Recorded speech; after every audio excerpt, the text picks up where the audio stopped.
Hey everybody, welcome to the Game Informer Show, a weekly podcast covering the video game industry. Join us each and every Thursday for a discussion about the latest gaming news, reviews, and exclusive reveals with Game Informer staff and special guests from around the industry. My name is Marcus Stewart. I am joined by Kyle Hilliard.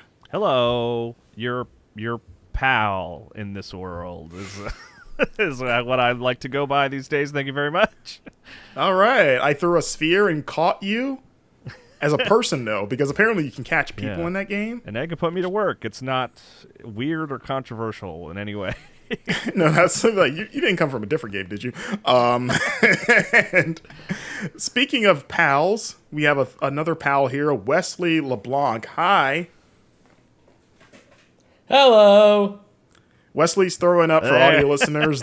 Oh my god, Wesley just threw up the rock horns. And if you've watched the video version at all, his camera has magic powers, I think. Or we discovered that it's not your camera; it's MacBook. It's just my MacBook doing it actually, which is weird because I'm using a third-party camera attached to it. We're recording in an app that is not an Apple app, and somehow my MacBook is like, yeah, he's got the rock fingers up, so go ahead and throw on a laser show. I think I can do let's see. Yeah, I can throw some thumbs up, but that's about all I can do. Yeah, not as cool, Kyle. Works. Loser. Immediately cool. one up to you. Yeah. All incentive to watch the video version if you're listening is just it's so ridiculous and weird. I don't have anything, unfortunately. I can do a thumbs up. Well, in Discord, you can throw some emojis, and I think I'll track them. Try it. Throw some thumbs up. Let's see what happens. How do you do? It's like the bottom left. You see the little smiley face. Little smiley face in the bottom left. You don't see that? I see the mic settings. See, Wes has got some bubbles going. See, when I pull it up, because I'm the one recording the video, it covers up the corner of Wes's screen. Okay. Of the video. I was looking at where my profile is. Okay, I'm going to put up hearts, everyone. Hearts are happening. There we go. Look at this. There we go. Now, this is a real boring. Oh, look at Wes showing us all up. Wes now made heart hands, and it threw hearts out into the world. I can't do that. Woo! Thanks, Discord. I didn't have to pay for these brain stuff. Oh, actually, before we start, just one more. I'm gonna throw up the praise hands. There we go. There we go. Nice. Praise the sun. Who knows? But yeah, we got a great show planned, everyone. We're at the end of January. It's already the end of January, guys. Isn't that wild? Yeah, doesn't make any sense. And we've only had to play one massive RPG. At least 3 more to go this year, I think, and 2 more at least. Yeah. We know we've got Final Fantasy and Persona after Like a Dragon, and then in terms of big RPGs this year, we know Avowed now. Avowed, Unicorn Overlord, Dragon's Dogma, 2, and ReFantazio, right? Oh, and there's Ayuden Chronicles. The Suikoden thing. Yeah. My genuine goal is Like a Dragon and Persona and Final Fantasy. Those are the 3 that I'm committing to on this podcast. I don't know if I'll get easy 300 hours. You got that. I got that. You're saying you're going to beat them on this podcast. Yeah, I want to beat those. I've never played Persona proper, and this is the one that I was like, this is the one to start. And like a Dragon, I was like, this is my entryway in. I played Gaiden. This is the one that I'm committing to and going to see all the way to the end. And then I played Remake, so I got to play Rebirth. It's like, I think I'm legally required. I think I signed a contract or something at the beginning of Remake that I have to see the trilogy. There's that weird agreement in the beginning where hey, you're committed to the other 2 games that come after this. Yeah. Tetsuya Nomura will come to your house and with a baseball bat if you don't. That's right. Yeah, Cloud's now iconic baseball bat that you can use instead of his Buster Sword. He took a piece of plywood and cut it into the shape of the Buster Sword. Gosh, there's 2 games now, 2 RPGs this year that have iconic baseball bat weapons in them. Because Like a Dragon, he has an iconic baseball bat as well. There's probably a baseball bat in Persona too, right? Probably. I know Ryuji in 5 uses a baseball bat often. Exactly. There are now 3 iconic baseball bats wrapped in barbed wire. The first is Cactus Jack from wrestling, Mick Foley. He's the first person I ever saw do it, and actually hitting people with it, and it was covered in real barbed wire. For those, I think it's fake. So he was really cutting people up. And then there's Negan from The Walking Dead, because he has right. one Yeah, too. yeah. And now it's Ichiban Kasuga. So out of those three, and viewers, you can weigh in who's the best baseball bat or barbed wire baseball bat wielder. Boy. Baseball barbed wire baseball bat boy. Is that what you're going with? Yeah. Yeah. Okay. Was that quadruple B? I think this is a top 5 for the magazine. Oh yeah, we Top need 2 more 5. though. Barbed wire baseball bat this. boys. Negan was in Tekken, right? I'm sure he could. He use was, that, yeah. He's a video so- game character. He's probably in one of those Walking Dead games too. There we go. See, Yeah. this is So, how, guys, behind the scenes. This is how the magazine comes together. Everybody. we just get on a call and just say dumb stuff and then go, Eureka! We've got 2 pages It goes, right there. oh, I think there's at least 2 of those, and then we go, is there at least 5? And we're like, I think so, and then we assign it to somebody to try to actually find the other 3. Give them the hard part of go scour the internet to fill this out, please. So yeah, we'll be talking about Like a Dragon Infinite Wealth today. Our review, as of the time you're listening to this, may be up on the site. At the time we're recording, Blake Hester, who's reviewing it, still making his way through it. It is a giant game. Spoilers. Yeah. Who would have thought? If you played the last game, it was long, so no surprises. Shout out to Blake, who's been offering updates where he's just like, I'm trying. I'm really trying. I'm going as fast as I can. Yeah, seems to enjoy it. Yeah. But yeah, it's one of those it's one of those things, trying to get through a giant RPG and to hit a deadline. It's not easy. So yeah, some of us have been playing it, so we'll be talking about that. I'll be talking about my Tekken 8 review, which you can read on the site right now, and we'll be getting into Palworld, all the good and the bad, everything. The game, the first would you call this the first genuine hit of 2024, Palworld? I think it's going to be the hit of the year. Yeah. I mean, Prince of Persia, I don't think is not a hit, but in terms Did it sell of just, well? I mean, we're never going to know. We don't know. Yeah, I was have they gone out there and been like, whoa, look how many we did it? I would guess it didn't sell super well, only because Ubisoft put out a statement today. It was one of those, thank you so much everyone for playing. We love how passionate the community is about this game. We're so thrilled with the response. Shout out to Ubisoft Montpellier. And usually if there's a big record number in there, they would include it, but they didn't. I don't think that means the game didn't do well because, maybe they internally only had a smaller number, 1 million copies in their mind. But I think if it sold 5 million, they probably would have mentioned that in that little note. But it is a hit for me. Yeah, no, it's a great game. Oh yeah, awesome game. I do think Palworld is already sort of going to be a defining game of 2024. At the end of the year, even if it drops off next week and no one's playing Palworld, we're all going to be it's going to be in the year-end discussions in some facet, right? It's going to be for all we know. I was going to say some years are like PUBG was that game in 2017, and then whatever year, 2020 was Fortnite. Among Us. Oh yeah. And then whatever Pokemon year, Go, yeah, Phasmophobia had that the year it came out, or I guess went in early access. It's technically not out for real yet. And yeah, 2024, the year of the pals. So far, we'll see, but yeah, we're not going to talk about that just yet. We're going to start off with Tekken 8. The King of Iron Fist tournament is back, baby. Kyle and Wesley, on a scale of 1 to 10, how big of Tekken fans are you? I used to be a 10 Tekken fan when I was PS2 generation. I don't know if I was good at fighting games because I was just playing locally with my brother and neighborhood friends. But the Tekken Tag Team Tournament 2, maybe, I think had bowling in it. And I played so much Tekken bowling, an absurd amount. Tekken was a bowling game for me before it was a fighting game. And then my parents and their friends kind of introduced me to the fighting side of They the said game. there's a whole other 90% of the game here you should check out. I just love bowling with the big purple devil. I thought it was so cool that I could just be a devil and bowl, and it was a good bowling game. Yeah. And yeah, I played a lot of Tekken on PS2 after that once I discovered it's a fighting game. And then I kind of dropped off for one reason or the other. I think I like touched base with it every now and then on PS3, but I completely missed Tekken 7 last gen. Okay. Also, I love that. That's a good Johnny Cash song, Bowling with the Big Purple Devil. I love that. What about you, Kyle? What was the PS2 launch or near launch title? Was that Tekken Tag? Tekken, well, the first Tekken Tag, yeah. Yeah. The first numbered entry on PS2 was Tekken 4. I played that one a little bit, but embarrassingly... Tekken Tag? Yeah, I had a friend who had a PS2 pretty early on, and I remember playing that and Onimusha, but was much more enamored with Onimusha.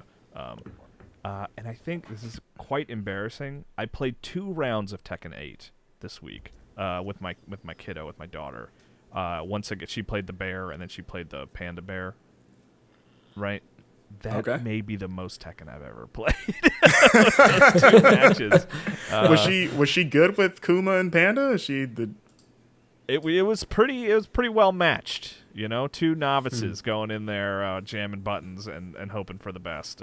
And she activated like a robot fish, and I was like, "Whoa, what's happening here?" And she's like, "I don't know, I got a robot fish now." And then I died. It was a good time. Those 20 minutes we spent.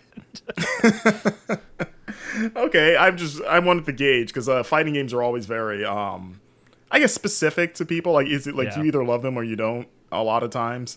I'm a big Tekken fan. I've been playing Tekken since the PlayStation 1. It was the fighting game that I got for the PS2. Like, I played Tekken 1. Tekken 2 was the first one that I owned.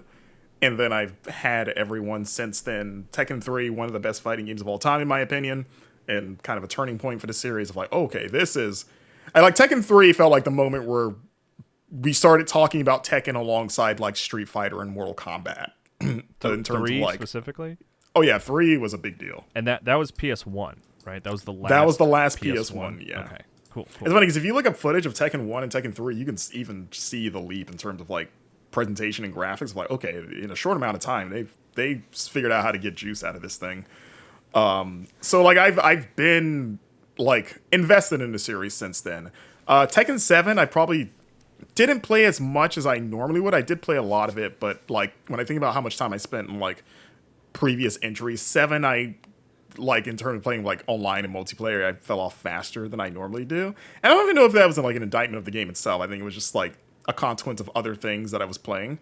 But that said, I was psyched for Tekken 8. I played the like the beta that they put out and enjoyed it. And yeah, I've done everything there is to do in Tekken 8 now that it's or at least I, had the full game, reviewed it. My review's up in the site. I gave it an 8.25, which, fun fact, I'm apparently on the lower end of the spectrum. It's reviewing very well. Like, I've seen several kind of like 9s and like 9+ out there, or even perfect scores in some instances. Like, wow. I think the takeaway overall is that this is a damn good Tekken game. So it's always that fun thing of like, oh, I'm obviously very positive on it, but I have some like hang-ups, which is why it's, maybe not in the 9 range, but everyone else kind of like was like, nah, screw that. This thing rules, which, hey, that's awesome. And Marcus, I'm going to put you on the spot because they are close proximity. They weren't the same year, but they're pretty dang close. Can you rank Street Fighter 6, Mortal Kombat 1, and Tekken 8? Street Fighter 6, number 1. Okay. Pretty easily.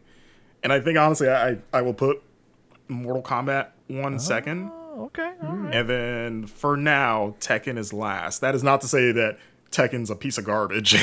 No, those are 3. I mean, those are 3 good exceptional fighting games. Yeah.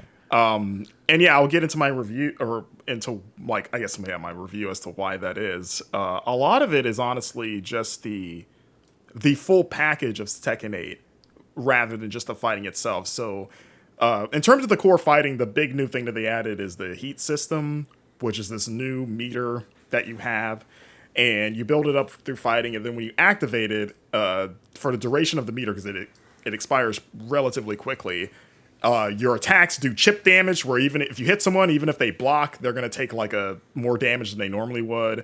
But it also buffs your blocks, and it's actually, when you activate it, it pretty much cuts off a lot of combos. Like, it just sort of like acts as like a shield of like, nope, whatever you're doing is just like bounces off you in some instances, and then you can kind of use that to interrupt combos, which is really good because like Tekken is always known for like locking opponents into really long combo strings and air juggles and stuff. So this is kind of like a nice defensive move where if you find yourself trapped in that or you see it coming, you can kind of just like, nope, get away from me. I'm going to stop that. And then what I also like is that you can choose to expend a meter by hitting R1 on PlayStation at least. And you'll do this like unique combo attack so you can just go like just do this assault that does like pretty good damage but you know you're gonna get rid of your meter with that, and you can also weave that into an existing combo string. So a lot of times I like either launching people in the air and then using that heat combo, or just I'm still experimenting of like, okay, I'm gonna do like a couple of hits there and then use my heat thing and then finish them off. It's cool because like the big thing that Bandai Namco has been promoting with Tekken 8 is aggression. You know, they're basically like Vince McMahon in 2002. They're like, it's about ruthless aggression. Yeah, and I'm sure you guys are going to get that reference. Yeah. You were there. John Cena debuted. Hey, John Cena. I know him. Those were the first, fun fact, his first appearance on TV, those were literally the first words out of his mouth were ruthless aggression. He said it to someone else, the first guy he fought. It's the whole thing. And also he predicted what Tekken 8 would be. And so the heat system kind of pushes that because, you know, you use that meter to sort of like enhance your attacks and encourage you to get in there and do some damage while the meter is, you know, while you still have it. And then also expending it. But also, if someone's trying to go ham on you, you can use it defensively to sort of like slow them down a little bit. It's nice because it's strong, but it doesn't feel like a get out of jail free card, you know, like some power-ups can. Especially because the rage meter from Tekken 7 returns here, which is basically when you get low health, your bar turns red and you turn red and you pretty much get buffed. To put it in words you might understand, Kyle, it's basically like, hey, you're about to die, you just go Kaioken for the rest of the fight to try to. It's like you're in last place in Mario Kart and you get the lightning, right? Kind of like that, yeah. It's just sort of like here's my language, Dragon Ball references, Mario Kart. I'm just trying, you know, I'm reading the room, you know. And so like that, those two things are sort of like little tricks up your sleeve. Where if you're in a one-sided battle, it gives you a little bit of help. It's still, you know, at the end of the day, skill is what's gonna win the fight ultimately, but at least you have something to lean on. But yeah, I like the heat system. It's a neat addition. Like I said, it doesn't get in the way, it doesn't detract from the experience, but it doesn't feel overpowered, which is very tricky when you do any sort of like super meter style thing in any fighting game, because then it can become a crutch after a while. And I there were fights where this will sound like an indictment, but it's not, of like you don't even need it. Or like I feel like I have to be strategic with it. I don't go into every fight and say like, okay, I'm going to hit you and then I'm going to use my heat. It's like I find like, okay, I think I can handle this guy on my own, but okay, he's coming at me. I think heat would be a good time to use this because again, even though you get it back the next round, it still feels like precious because it drains so fast. So it's not even like I'll save this for like round 2 or 3. It's like no. I think I need to get this at the right moment. Because then if I really get them like off guard, it's going to do some real damage. So it just adds like another layer of strategy to fights. And Tekken has always been about trying to outmaneuver your opponent, find an opening so that you can, again, initiate a really long combo string. And, you know, whether it's like shimming behind them or to the side, or it'd like to get around blocks or whatnot, or just being able to spot openings in their combos. You're like, I can actually interrupt this with like a low punch and then get my stuff in. Another cool change is that the rage arts, which are basically the big flashy finishing moves, those have been mapped to just one universal button. In Tekken 7, every character had like a different input to do the rage arts. Now it's just like, hey, just hit R2, and then for every character, and then you'll get a robot fish. Because I think that was was it Kuma? Is that his name? The brown bear, yeah. Yeah. I think that's how. I think it was like that's the move, right? Is you get that robot fish out there. Yeah, it's like a big cinematic finisher. It's a lot like I guess Street Fighter, like the super finisher, or like an MK, the X-ray attacks. It's like Tekken's equivalent of that, of like, hey, this is gonna do a lot of damage. It might save your butt, you know, or just straight up finish someone off. So do you feel like that's a trend of like simplifying across the board, of like the similar button inputs for every character, and then the sort of the differences between them are more subtle? Is that kind of the way fighting games are moving? I think it's more. I think fighting games in general are moving towards making execution easier, so that strategy becomes more important. Like, because it's always great to know how to pull the trigger, but it's harder to know when to pull the trigger. Right. You know? Yeah. And that is more like, interesting. That is more fun. Yeah, and then that's when you start to feel like you got a handle on the game. Like, yeah, I can do this anytime, but should I? Like, Yeah. Is he just gonna block it? Because rage arts are blockable. Like, they're not like instant hit. You know, you still got to know when to do it. So I like that that's been simplified. The health bar, and another nice sort of like addition, is that it's divided into segments where the first and last segments are recoverable health. So like, and you can recover health by just hitting people. Like, even if they block it, you'll get health. Again, pushing you towards like, hey, get in there. Like, fight, because you're going to want to get some health back. Even if they block it, just get in there. And then on the flip side, what I like is that when you see that your opponent is in their recoverable health portion of their thing, you're like, oh, I need to like beat the crap out of them because I don't want them to get any health back. So like, if I was playing a little more defensively, now I need to go on the offense. And I like that that's just sort of clearly communicated to where you can kind of, again, you can kind of plan the flow of the battle better. But outside of like those tweaks, it's just like, it's Tekken. Like, if you play Tekken, hey, it's like, do you like Tekken? You will like this Tekken. It's a lot of fun. I think the new characters that they added are really enjoyable. I really like Reina, who's sort of the centerpiece new character because of her supposed ties to the Mishima family. That's like one of the central mysteries of the game, though it's not well hidden what it is, honestly. Okay. Like, when they reveal it during the story, you're like, yeah, that's pretty much what we all thought it was. But we appreciate the effort. I also like Azucena, who is the Peruvian fighter. She's like an MMA fighter who has a coffee farm. I have her penciled down for end of year for a best dork category. Okay. Nice. Because of like her absurd devotion to coffee, and like, she is so funny and delightful and silly because like her, like that's like literally her whole deal is like, she just wants her coffee farm to take off, and all of her fighting intros are just talking about like, hey, we have the best strain of coffee down here at my farm. And she has an intro where she'll ask each fighter what their favorite drink is, and some of the fighters will respond with their drink. Like Yoshimitsu will be like, oh, green tea is superior. Or like, I think Lily is like, oh no, tea is the best because she's from France technically. Yeah. And I like that. I was like, oh, okay, Yeah, I like that. cool. They have I like like a that little customizable thing there. Her arcade ending is pretty funny too. And she has a good stage because there's alpacas everywhere. Well, I know Tekken. I know I was talking earlier about how I was like, I don't really know Tekken, and that's accurate. But one thing I do know about Tekken is like the sort of endings for various games are mostly ridiculous, right? Oh yeah, I've always thought that Tekken here? has they have the best fight endings of any fighting game. Better than Street Fighter, better than Mortal Kombat, just because of how often bizarre and just weird they are. And that's one thing that has been consistent throughout the series. Like, I've always wanted to do like a ranking or something of every Tekken ending. I think Giant Bomb might have done it actually, now that I think about it. But maybe, I think so, yeah.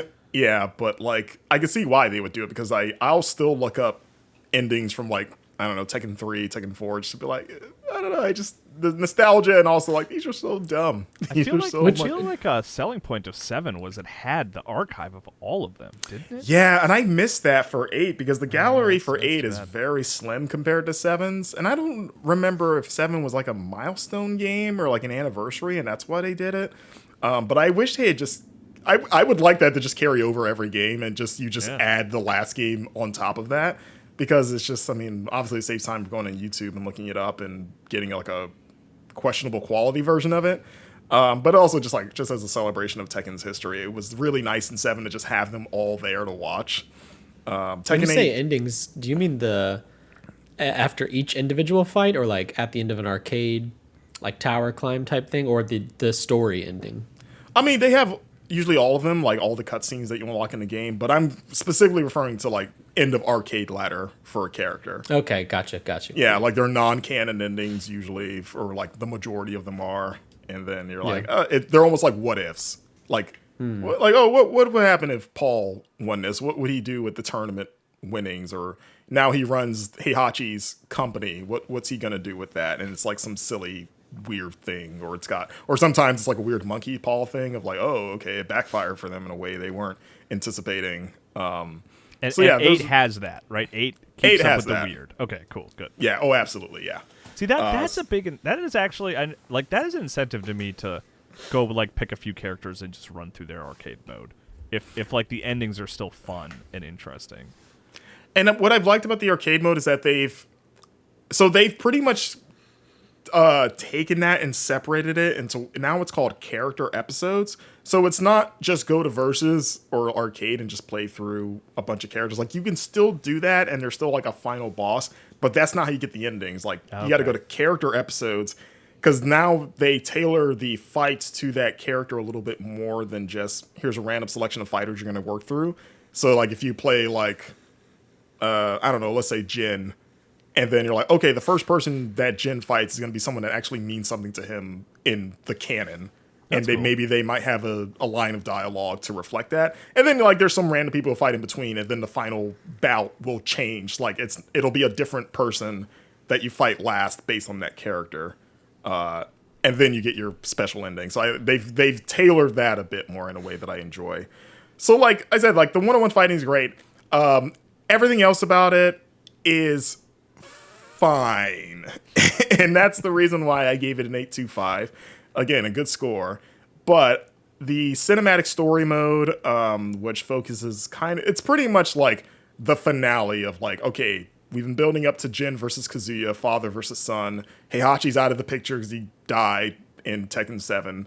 You know, we'll see how long that actually lasts, but as of now, he's dead. You can't play as Heihachi in 8? He's not in the game at all. Oh, wow. Though, is Heihachi grandpa?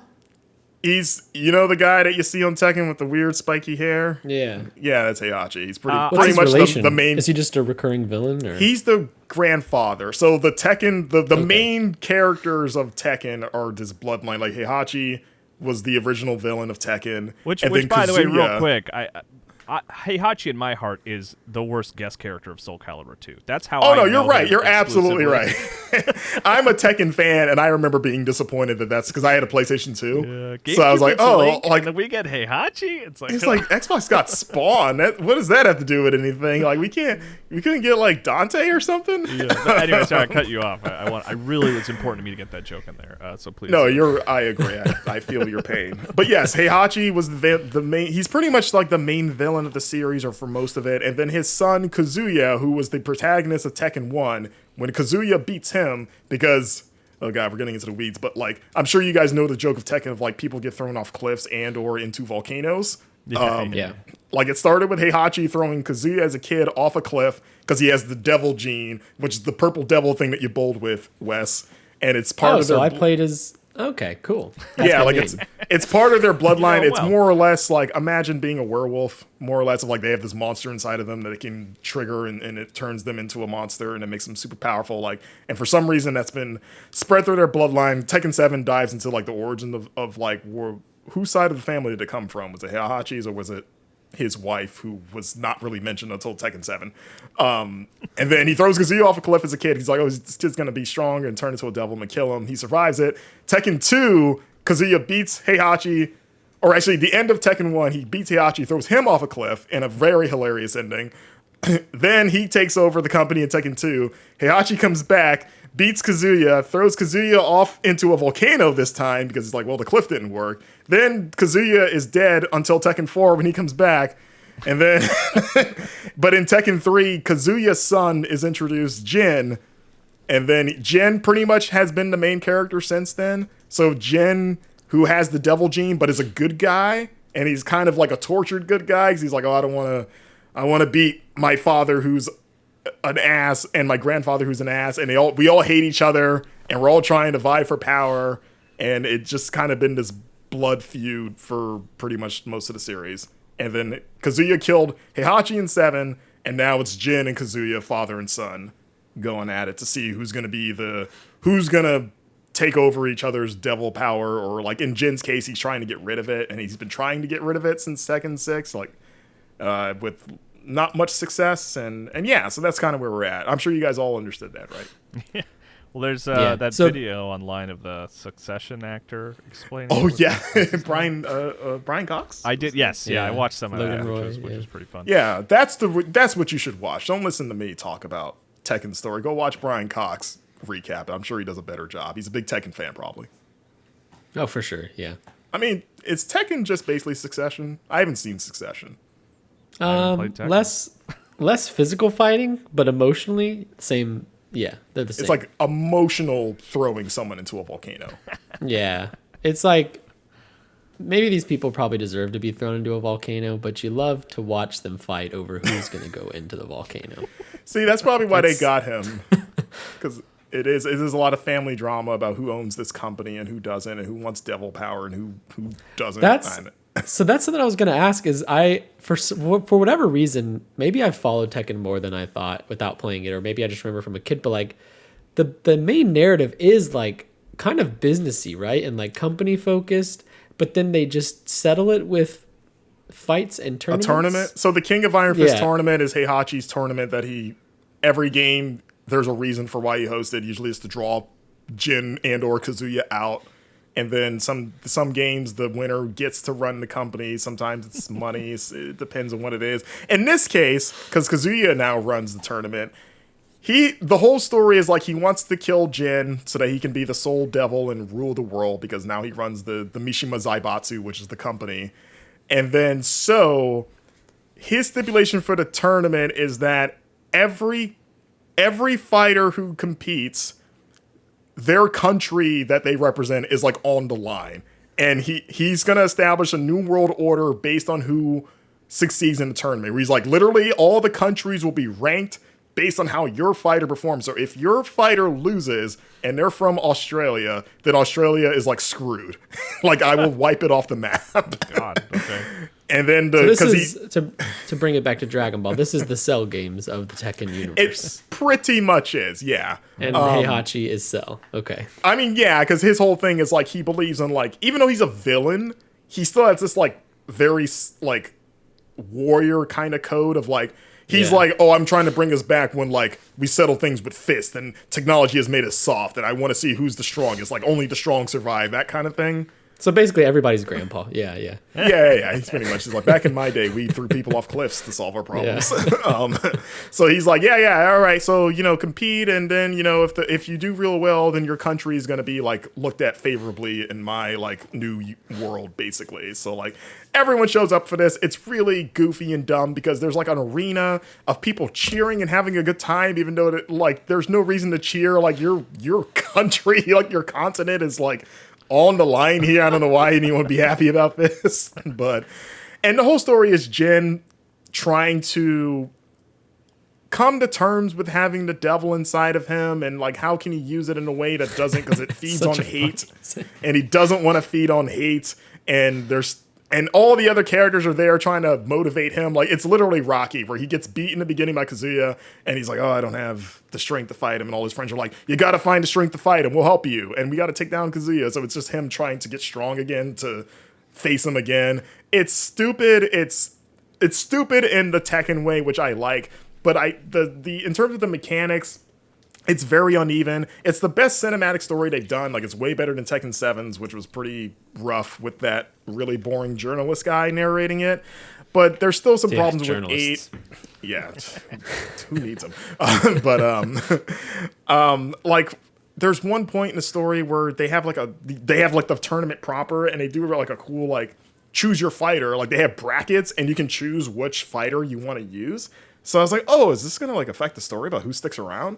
And it doesn't go anywhere, and I felt that was a missed opportunity. Yeah. Like, it doesn't really matter who you pick.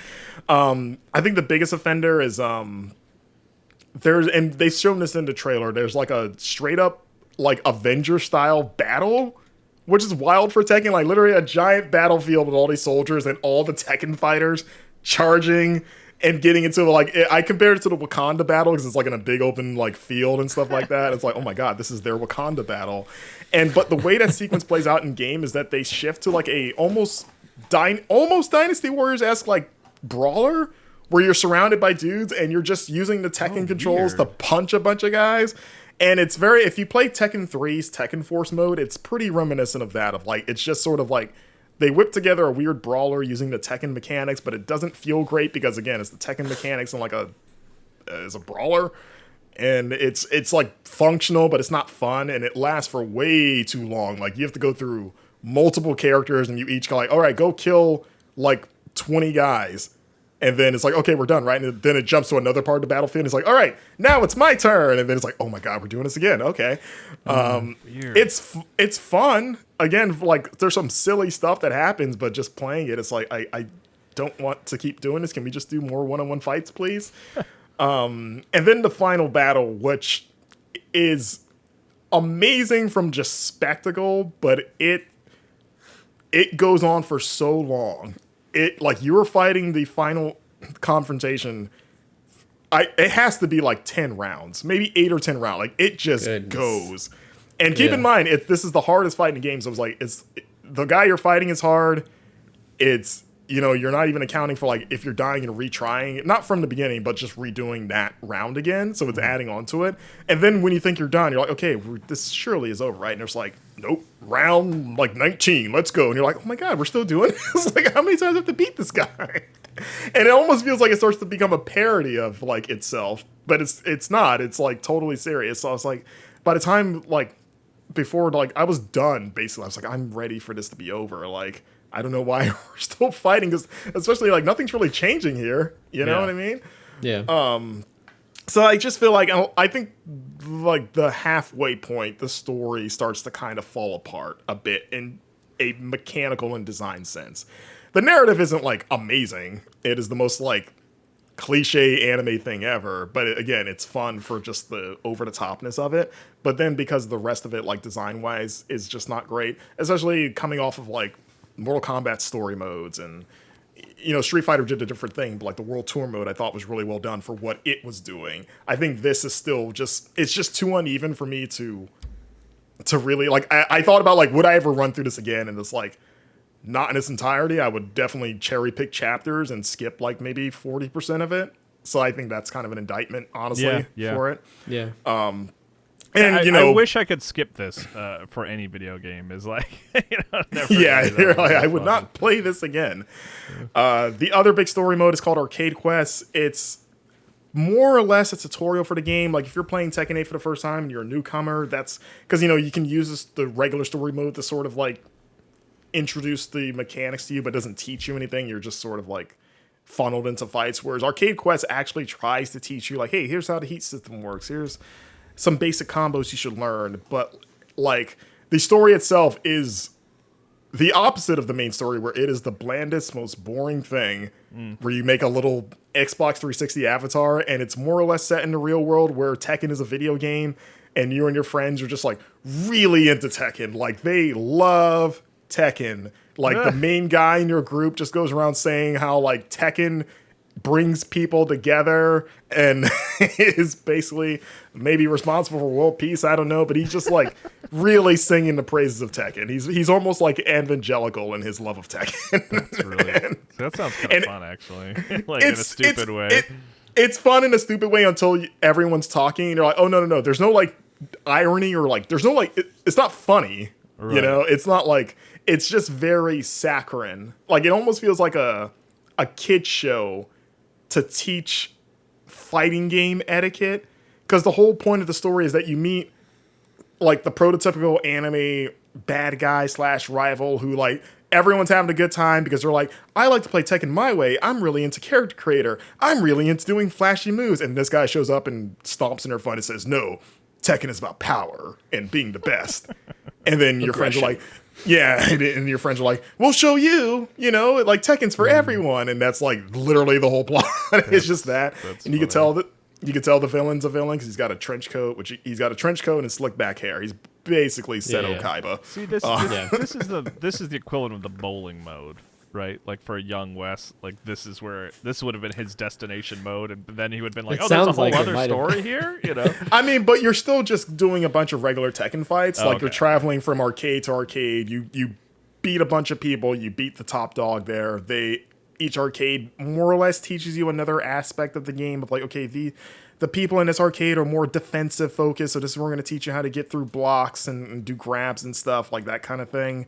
And then everyone goes like, wow, you're pretty good. You might have what it takes to get to the top and challenge the trench coat guy that thinks Tekken's about power. We don't like him. But it is just it plays it so straight that it is just dull, pretty much. It's just like, okay, can we just skip past this? Like, I just want to move on, basically. Like, there's just not a lot of pizzazz to it. I wish that it kind of played it up for laughs a bit more, but it plays it so straight. Like I said, it's like, hey, I got a kid that wants to get into fighting games. This will teach them to like not be a dick, because that's pretty much the message. It's a good lesson. Not an invaluable. It's a valuable lesson. You know, if you I'm saying it's bad. It's just very like, oh, okay. There's not really any soul to this outside of saying be a good player, and Tekken is the answer to everything. The other stuff like Tekken Ball comes back. Speaking of things that Wesley might like, which was in Tekken 3 and one of the tag tournament games, where it's basically volleyball. Boring. Where you just bowling. If you're not knocking down pins, Wes doesn't want to hear about it. It has another ball. Like it's basically like, hey, imagine a one-on-one Tekken fight, but there's a ball that you just bounce between you by just doing attacks, and then you can hit each other with the ball, and if it lands, you do damage. That's the thing about bowling and their other. It works because it is bowling with Tekken characters. Like this doesn't sound as fun. Like it just sounds like It's not. It's one of those things you do once and then go, okay, there it is, and then you never play it again. You're still fighting. You just have a ball between you. Come on, Tekken, do better. Bring back bowling. And then the online works well. I played like a preview event or like it didn't have any problems in terms of connection. They revamped it. They pretty much did the fight lounge from Street Fighter 6, though even then it's like a lesser version of it. I think it's just not. It's like fine, but I think it's because Street Fighter 6 did it first last year, and they weren't the first game to do this. But they did it really well with their fight lounge and just how much personality it has. If you ever going around like the way like everyone's running around in avatars and just looking like ridiculous costumes or just character creator because of how surprisingly robust that character creator is. And Tekken 8's by comparison isn't as robust because you're running around as your weird 360 avatars from Arcade Quest. And it just doesn't have the same depth and just soul to it that 6 did, where it's just like, oh yeah, it's fine, and it's definitely more interesting than just like, okay, hit a button and match up with someone, which you can still do. Like, you can't do anything in Arcade Quest that you can't do just by hitting ranked or quick play. But it's not as exciting as Street Fighter 6 is. That's kind of my overall impression of like, okay, like a lesser version of Street Fighter 6's arcade. So I think like all that other stuff, combined like the gallery not being what it is or as big as it was in 7's, and just it was like, okay, this stuff works, but fighting games now, the overall package has caught up to like the core fighting in a way that I at least for me, I value that. Maybe not as much as the core fighting. Like that's still the main event of like, I just want to get in there and fight my friends or people online. And again, Tekken 8's fighting, fantastic, really good. But everything else around it is just like either just uneven or just fine. Like nothing like blew my socks off. So that's kind of where I landed with the 8.25, But yeah, I'm going to keep playing more of it. I've been playing some ranked online. I've got a really mean Huarang, if anyone wants to throw down. Do you guys think you'll get in there and mess around with this and fight me? I mean, I try to be as honest as possible. Everything you said has been positive, but like, I don't know. I have a lot of big RPGs I want to get through this year. But yeah, I mean, occasionally a fighting game will hook me once in a blue moon. I don't know if Tekken 8 is going to be the one to do it, but I mean, those couple of rounds I played, one thing that you haven't mentioned is like that game looks great. That is a really good looking game. I think it's I don't know if it's true. I think it's the first fighting game made in Unreal 5. Or one of the first. I forget. Mortal Kombat has their own engine, right? Don't they? Yeah, I think it's their own engine. And Street Fighter was RE engine. Right. So yeah, probably. I believe it is, but it looks it shows really it. Yeah. Like stages look great, characters look great. There's little details with like when you're hitting them or when they're doing anything, like they emote in ways that it didn't before. Like it is a beautiful looking game. Yeah. I just wish there other things were better, including the practice mode, which real quick, I didn't mention that. I'm in a world where like Mortal Kombat and Street Fighter have amazing tutorial modes, like really do a good job of guiding you step by step and onboarding you. Tekken has always struggled with that because Tekken is a very complex depth game or like deep game. Like it's easy to pick up and mash buttons and do stuff, but if you really want to get good, there's a lot to dig in there too. And I was hoping this game would take the opportunity to kind of learn from its contemporaries and really give you that guided experience, and it still really doesn't. It has like lessons, but you still are kind of going into menus and having to kind of look up what things mean and how to do it and then doing it in the right order. I think is key of like, you should learn this before you learn this. But if you don't know that, you're just kind of going to pick things and be like, well, I guess I should know what this is. So you don't really have the same context that if someone just sat you down and guided you step by step would do to kind of give you that on ramp. I think Arcade Quest is the closest thing to that, but it's still like miles behind what, again, Street Fighter and MK have done for that. And I really wish that this game was like comparable there. So that factored into my score. But yeah, overall, like I said, I think it's a strong Tekken, a good debut for this generation. I'm sure it'll be, honestly, maybe the only Tekken game of this generation because of how much longer there seems the gaps between releases are. But I'm excited to see how they fill out the roster with DLC characters. Eddie Gordo, we saw, was the first one, popular and hated character. So we'll see how that goes. And maybe probably we'll see fighting game of the year at the end of the year. They were like, well, we don't want to fight for that title in 2023, so we're just gonna move into January. We'll have 2024 to ourselves. I mean, hey, January's a good month for something like this. You got, I mean, barring if you're interested in any of the 19 RPGs coming out, there's enough breathing room to like, hey, I got time to get good at Tekken. Let's do that. Do you know when the release date is off the top of your head? Or? It is January 26th, so Friday. So if you're listening to this, the day it comes out tomorrow, which is, same as Like a Dragon. Yeah. Yeah. Speaking of Like a Dragon, let's jump into that next. As we mentioned at the top of the show, Blake's still working on our review, but Kyle, you have played about like 11 hours of it. Yeah, I hit 11 last night. Have you guys touched it at all, or it's a daunting thing? Yeah, I'm on chapter 2. I've been busy with Tekken, so I haven't been play as much. But I'm in Hawaii, but it's still very much like I just got to Hawaii more or less. Like a thing happened, but like I haven't like gotten like settled in Hawaii yet. Right, I know what you're talking about. Yeah. Yeah. And you were kind of behind. You like finished Gaiden kind of recently too, didn't you? Yeah, that was the other reason I didn't jump on it right away because I wanted to play Gaiden first. By the way, end of that game had me in tears. Yeah, tears. Absolutely. Yeah. I kept hearing that ending was incredible, and I can see why. I'm glad that I took the time to play it. Yeah. Wes, are you gonna play Like a Dragon, or are you gonna touch? I will one day. Okay, so no is what you're saying. The Yakuza series is one of my. Well, it is certainly the largest white whale in my like backlog. Yeah. I started 0 last year, and it's one of those series dude. You're doing it wrong. People, you know what Kyle's gonna tell you to do. Yeah, just jump right to 7 probably. No, 8. People love just jump to 8. Oh. I want to hear you talk tempting. about that because playing 8 and I beat 7 or Yakuza Like a Dragon, whatever you want to call it. I love that game. One of my favorite games of 2020. And I was so excited to get back to it. Like Gaiden was a great sort of like appetizer because once it starts to bleed into Like a Dragon's events and you start seeing Ichiban again, I was like, oh, my dog, I love Ichiban, there he is. And it made me like, yeah, I'm so ready to hang out with him again. As much as I like Kiryu, I'm like, Ichi's my boy. I want to hang with that guy. So I was like, but like 7 or like Infinite Wealth, does it have a recap? I think it did, or I might have chosen not to watch it just because I remember it. Well, before Wes, I feel like we cut you off a little bit. Like, it truly is there a world?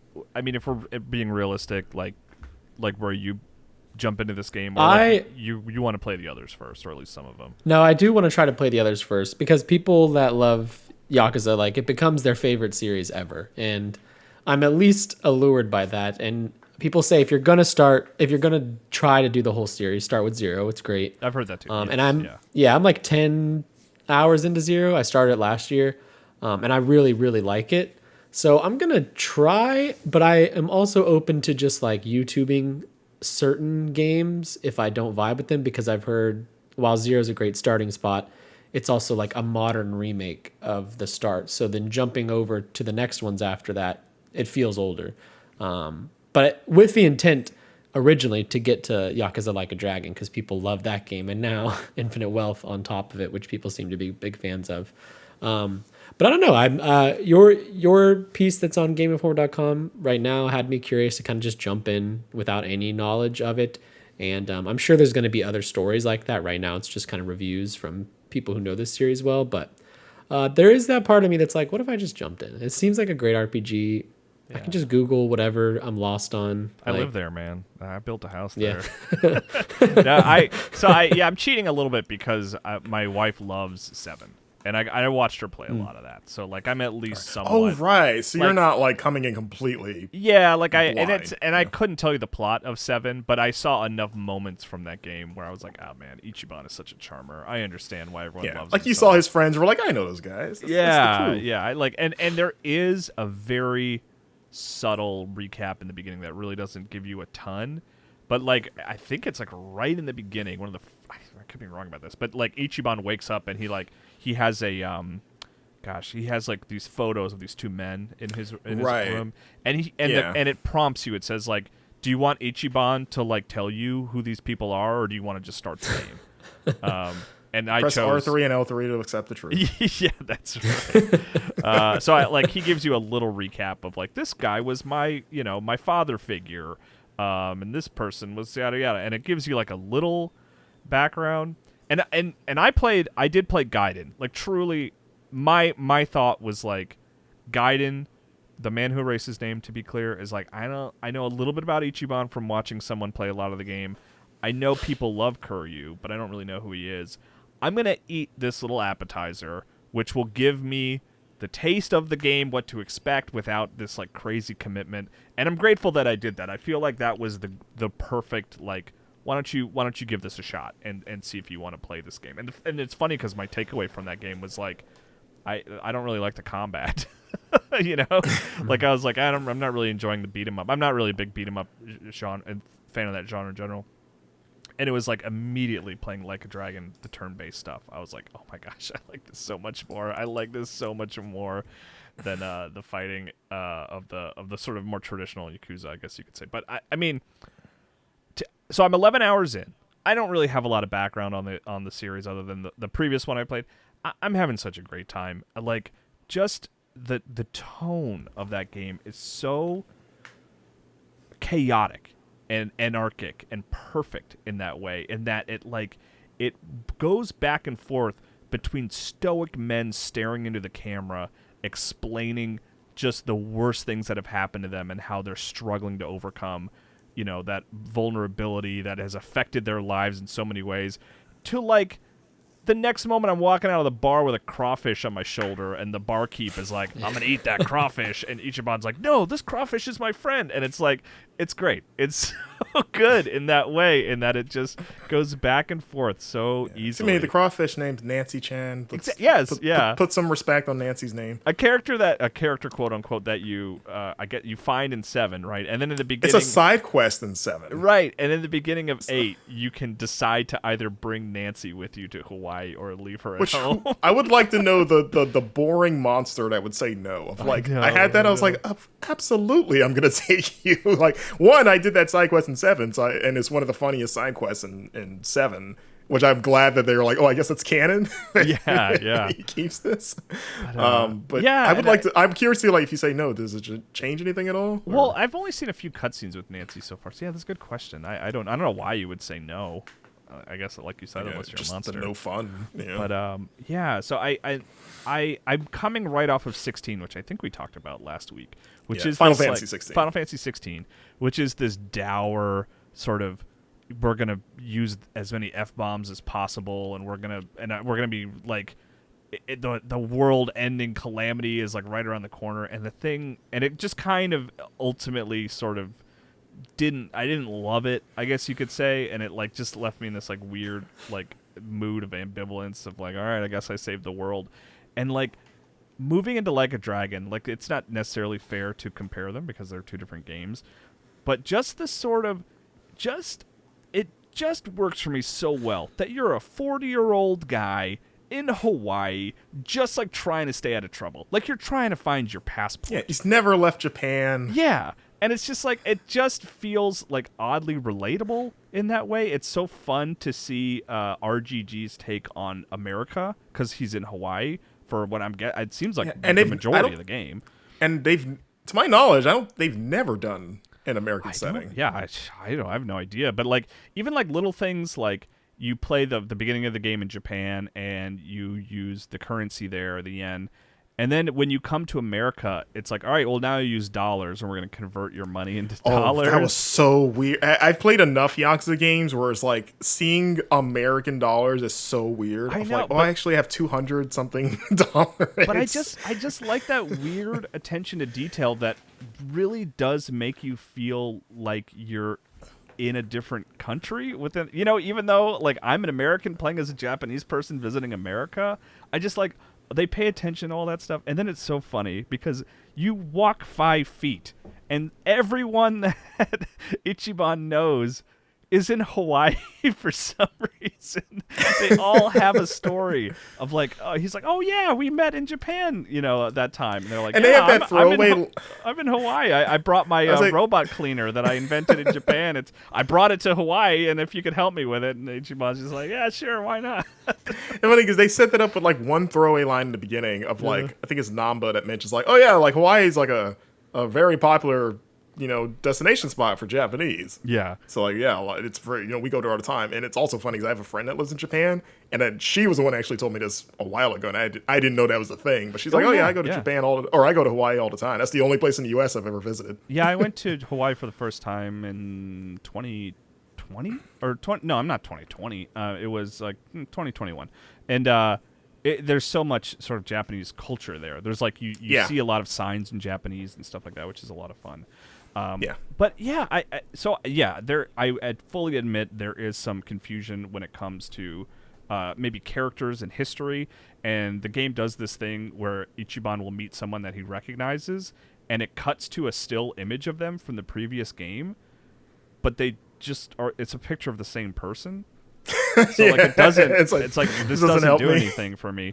But I have not hit a point where I am like completely lost. Like it's not that hard to Google a name, and it does a good job. Are you playing with your wife? Like, is she pointing out like, oh, no, this is this person? She refuses to be spoiled, and in fact requested. Normally, I would play dubbed. I like playing games with the English dub. I know that people are really adamant about playing the Yakuza games in Japanese, which I totally understand.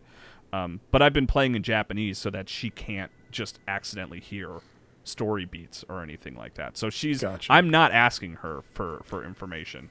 Because I'm glad you said that. Ultimately, it is sort of an individual story about Ichiban with a new goal. So it's like all the other stuff that like you would gain, which you do absolutely gain by playing the previous games, is coloring, and it just makes you know the world better. But in terms of Ichiban's singular goal that he's trying to complete, I'm totally on board and following that without any issue at all.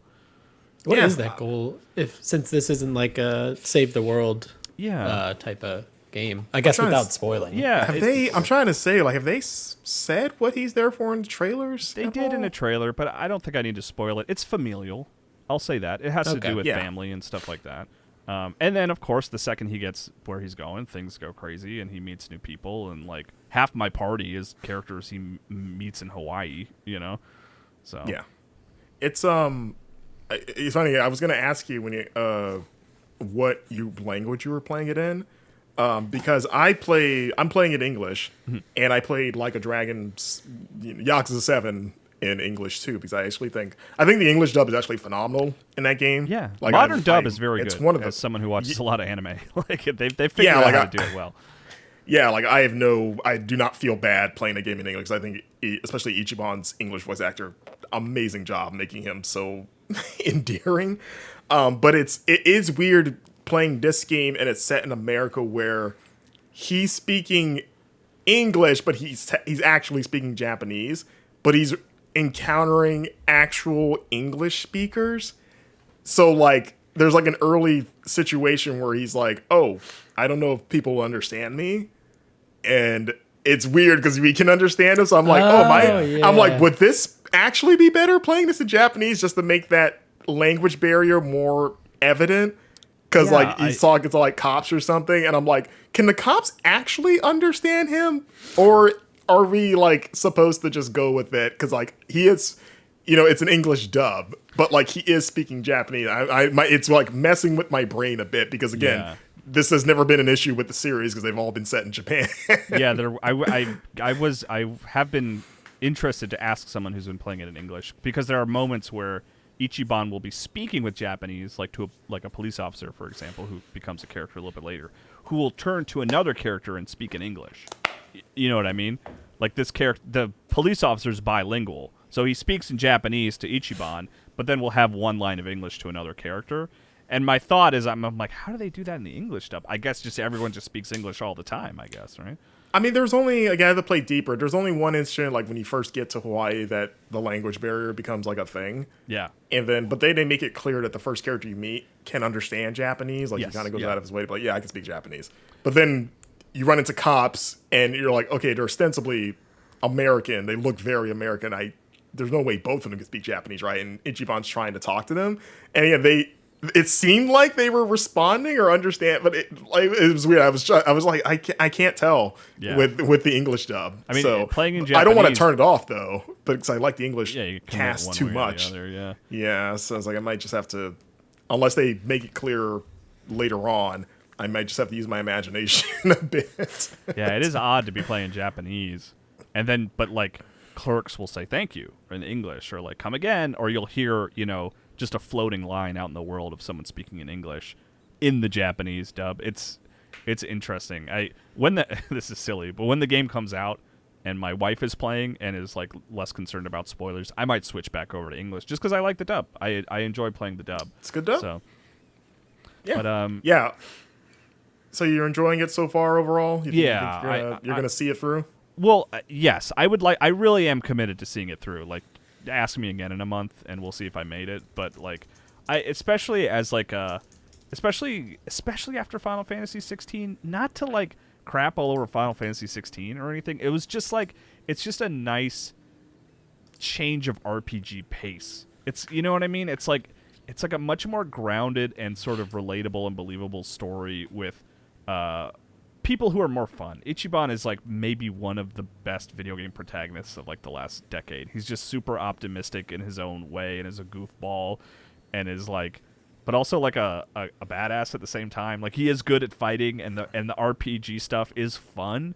The turn-based combat is fun and quick and flashy and silly and I'm just having a great time. I kind of went into it with high expectations, just knowing the reputation of the series. And it's meeting those high expectations so far. I really like it, and it comes out on Friday, the same day as Tekken. Is it gonna be Game Pass, or am I making that up?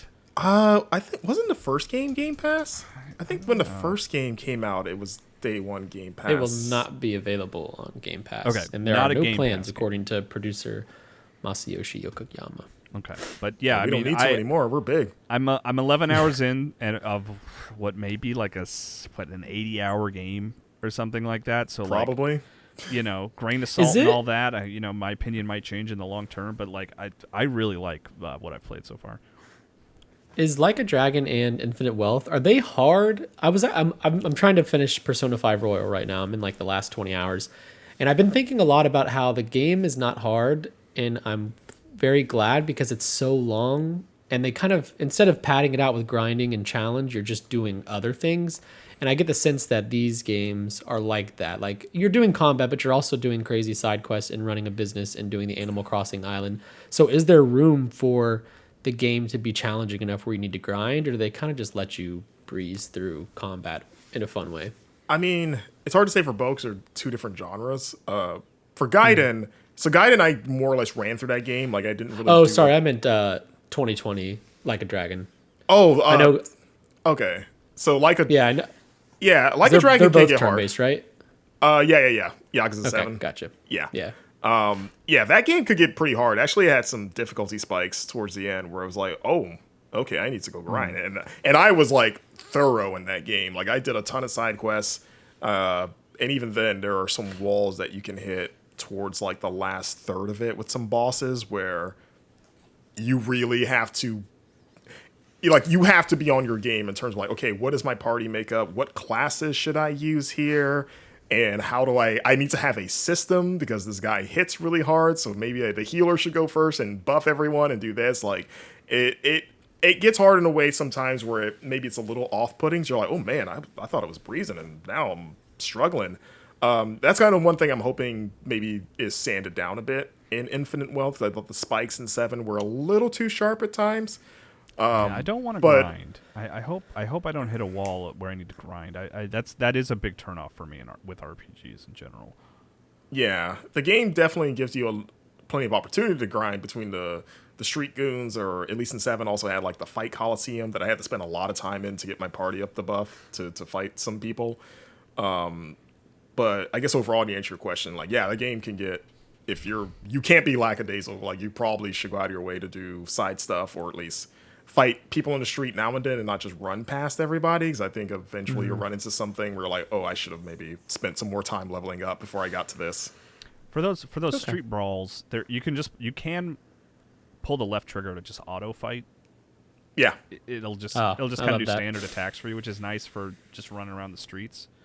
Yeah. But so maybe that helps. I don't know. Was that in 7, Marcus? Do you remember? I think it was. I don't totally remember.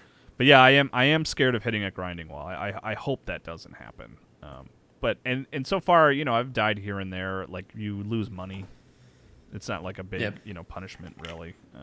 Well, it does when it stacks up quick though. If you hit a hard boss where you're just like, oh, I'm losing a ton of money. Sure. Holy crap! Well, you have banks now which you can deposit money in, and I wonder if I recommend doing before big boss fights because that's how you mitigate losses.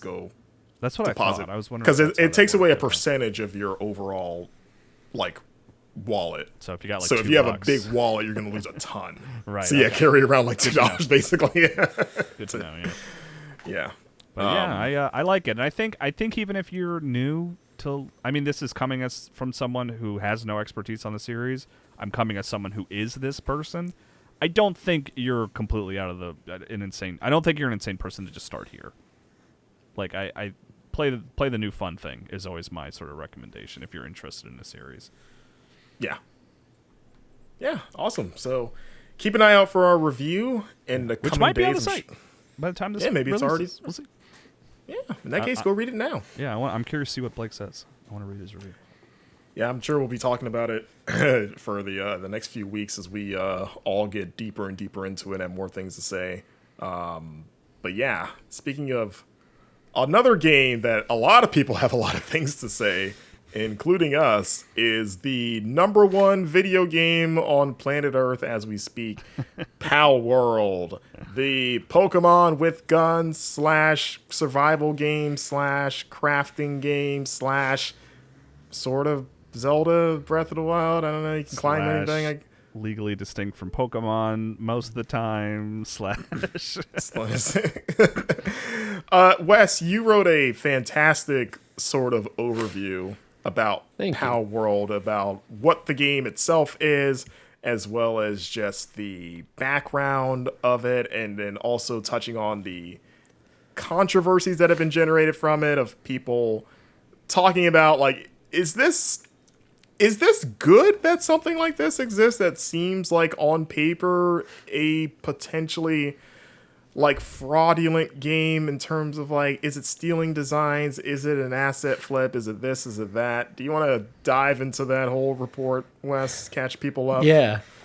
So there is a lot. We kind of talked about Palworld last week on day 1 or day 0, basically, like the first few hours of its launch. So we had no idea what it would. We didn't know what it would become a week later.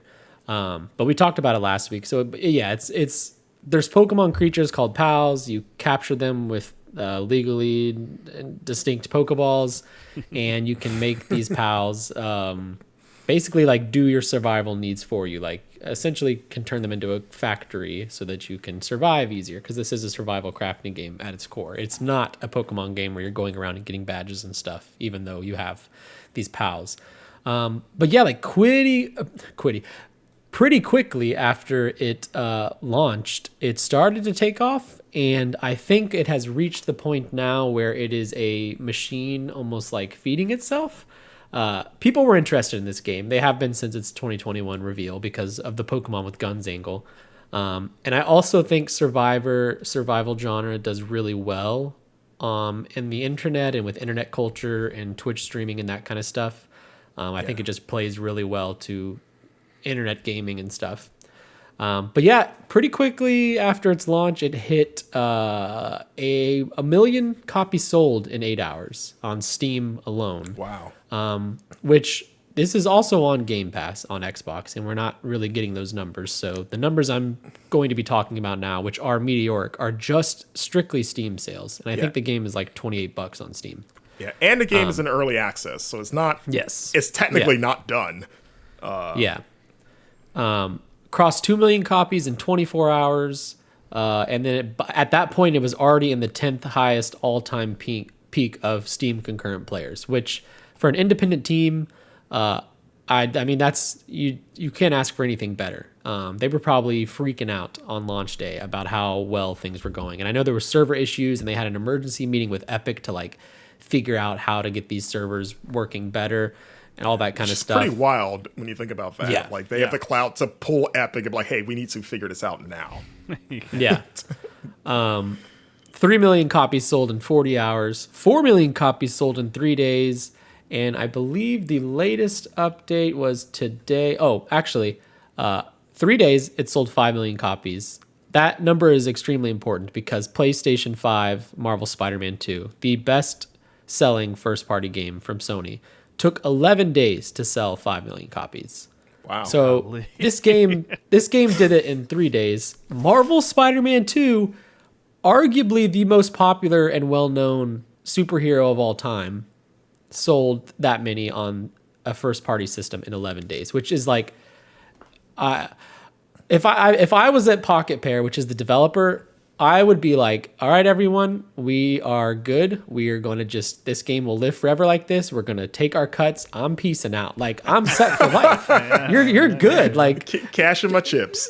Yeah, for real. Like, there's no reason to finish absurd. The game. Yeah, like you did it. And then today was the latest sales update, 6 million copies in 4 days. Its peak concurrent has overpassed 8 other games. It is now the second highest peak all time on Steam, which it surpassed Counter-Strike 2 to do so. The only one above it is PUBG. I don't want to say never, but I don't think it's going to surpass PUBG. That's 3.2 million concurrent players. Right now it's at 1.8-ish million, so it would need to almost double, which is possible given the trajectory. But I don't know. 3.2 million is wild, and PUBG was a phenomenon that lasted over an entire year. We'll see if Palworld does that. But yeah, that's kind of setting the stage for Palworld and why you probably can't escape it on the internet. And I think it's part of the reason the sales are happening. I think it's one of those instances that's extremely rare for any studio where you have a good enough game that people like it and they talk about it. And then now the quality of game matters less so than just the discourse and people talking about it. Like, enough people are talking about it that enough, that people are buying it, and now it's just the discussion is feeding sales to this game. And I'm not saying that I haven't played the game. I'm not going to say it's like a bad game and doesn't deserve 6 million sales or whatever. But like, I think it's clear that the reason this game's trajectory keeps going up is less to do with like, wow, this is a game you cannot miss this generation. It's one of the best things I've ever played, and more just like, I can't escape this word. What is this game? It's $28 on Steam. It's on Game Pass. Let me pick it up. Which notably, 6 million sold on Steam. We don't know Game Pass numbers. You're probably adding at least another million. Like, it cannot be overstated how well Pocket Pair is doing because of this game's instant success. However, once you get 6 million eyes on your game that already drew a lot of similarities to Pokemon The internet did what the internet does, and that is sleuthed around to find a lot of similarities. Before I jump into all this, I just want to say, if I sound like I'm making a definitive claim, I don't intend to. There's so much with this game. I don't want to call it one way or the other. And I've reached out to Pocket Pair, and I'm hoping to hear back to kind of get some clarification on stuff. Yeah, it's like at the time we're recording this, like anything like accusatory is like unsubstantiated, which is like the big thing. Like nothing has been proven as fact. It's all just been it's a lot of people mostly pointing fingers on the internet. Yes. And the reason that's happening is, I guess I should dive into the history of this studio. Not the history, but two prior games released before Palworld. The first one is called Craftopia, and it was released, where's my 2020, I believe, yes. in early access. Yeah, and if you've seen anything about Craftopia, it looks a lot like Nintendo's Breath of the Wild in various ways. And some people think that it's a blatant ripoff / clone. Some people think it's like actually taking models from the game, tweaking them a bit, and then putting them in Craftopia. And other people are like, look, you can be inspired by games as massive as Breath of the Wild, and that's what happened with this dev. Nintendo didn't sue them, so I'm inclined to believe that whatever blatancy or cloning or ripoffs that people think is in Craftopia is not illegal. It's like legally distinct enough, because if Nintendo has a lawsuit, they will make it happen. Like their lawyers, they will, no matter how small you are, they find you somehow sooner or later. The person that did the ROM hacks, they were selling Nintendo ROMs, which of course is legal. They're in jail for like 40 months. Like Nintendo does not mess around. There's no slap on the wrist with them. Isn't he also the same person that's like, even when he gets out of jail, he like has to pay a percentage? 40%, 40 or 30% of his income has to go towards paying off his fine, because it's like $1 million+ or something. Basically like that. means he's like, he owes them for life. Basically, like he's pretty much done. Yeah. So Nintendo does not mess around with this stuff. So I think Craftopia got off the hook. But Craftopia is being brought back into the discussion because people are finding the same thing with Palworld, where it's like, some people are saying, wow, they're just blatantly copying Pokemon. Other people are saying, these are the same models, you guys. Like, they just ripped straight from Pokemon games and are just tweaking them a bit. Other people are saying this is AI-fed imagery. And then there's people who are saying that, like, look, it is perhaps uninspired, but, like, you're allowed to do this. You can get away with this, and they are getting away with it so far. And it's just Pokemon. It's the biggest brand in the world. It's going to be fine. Blah, blah, blah. I kind of hate... I'm not here to like protect $1 billion corporation, but I do kind of hate the discussion about like, it's Pokemon, who cares if they get ripped off? Only because like, yeah, Pokemon is $1 billion company and IP, but like there's still artists who are making these designs, and I don't think artists should rip off other artists. Like, somebody created Charizard, a single person or maybe a team of people put their heads together and made that design. That doesn't mean, just because it's extremely popular doesn't mean it deserves to be ripped off. It's like a thing of like, the more successful you are, the more it's okay to steal from you. Yeah, it's like, which I don't think that's a good attitude to have either. Yeah, because where's the line you draw, and it's like it's a whole messy. Yeah. So basically, I guess diving into like the different parts of the discussion, and I have a big write-up on GameInformer.com if you want to see like actual examples, because there's a ton. There are like very, very similar designs of pals that look just like Pokemon. Sometimes I am like, oh, I think that's just inspiration. Yeah, they're both cats. They both have an interesting smile, like a Cheshire cat. I don't know if I see it. But then there's other instances where it's like, oh, that's like the same. I think I could place those on top of each other and I wouldn't see a difference. Yeah, it's like it's the same idea of like, okay, this is like a Firefox with like a witch hat, and this one also kind of has a similar, like, that's a very specific idea to use, right?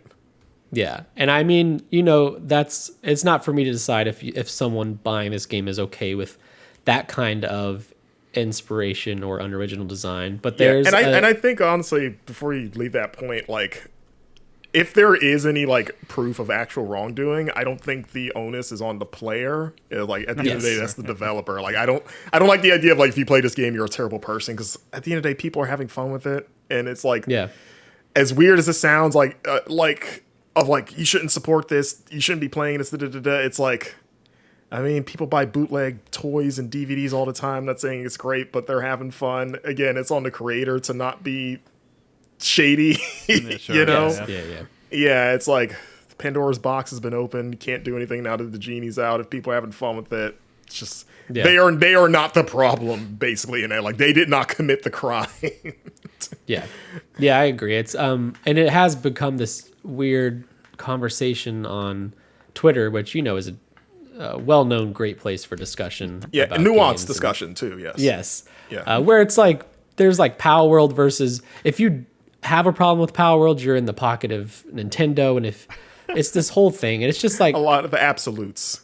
Yeah, and it's like give it some time. It's been 6 days, but so we've got these perhaps unoriginal, maybe uninspired designs, and now people probably certainly much smarter than me, because I don't even know how you would do this, are getting the models of the Pokemon from recent Pokemon games and the models from Palworld, which I guess is like you got to go into the back end of these games and do that. I don't know how to do it.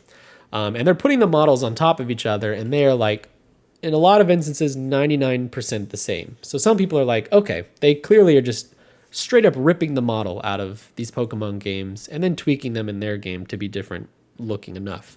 And now there's like a whole discussion where it's like, well, actually, you don't have to rip the model. There's a thing in development called tracing where you can like trace models, and it's fine to do. And now people think it's that.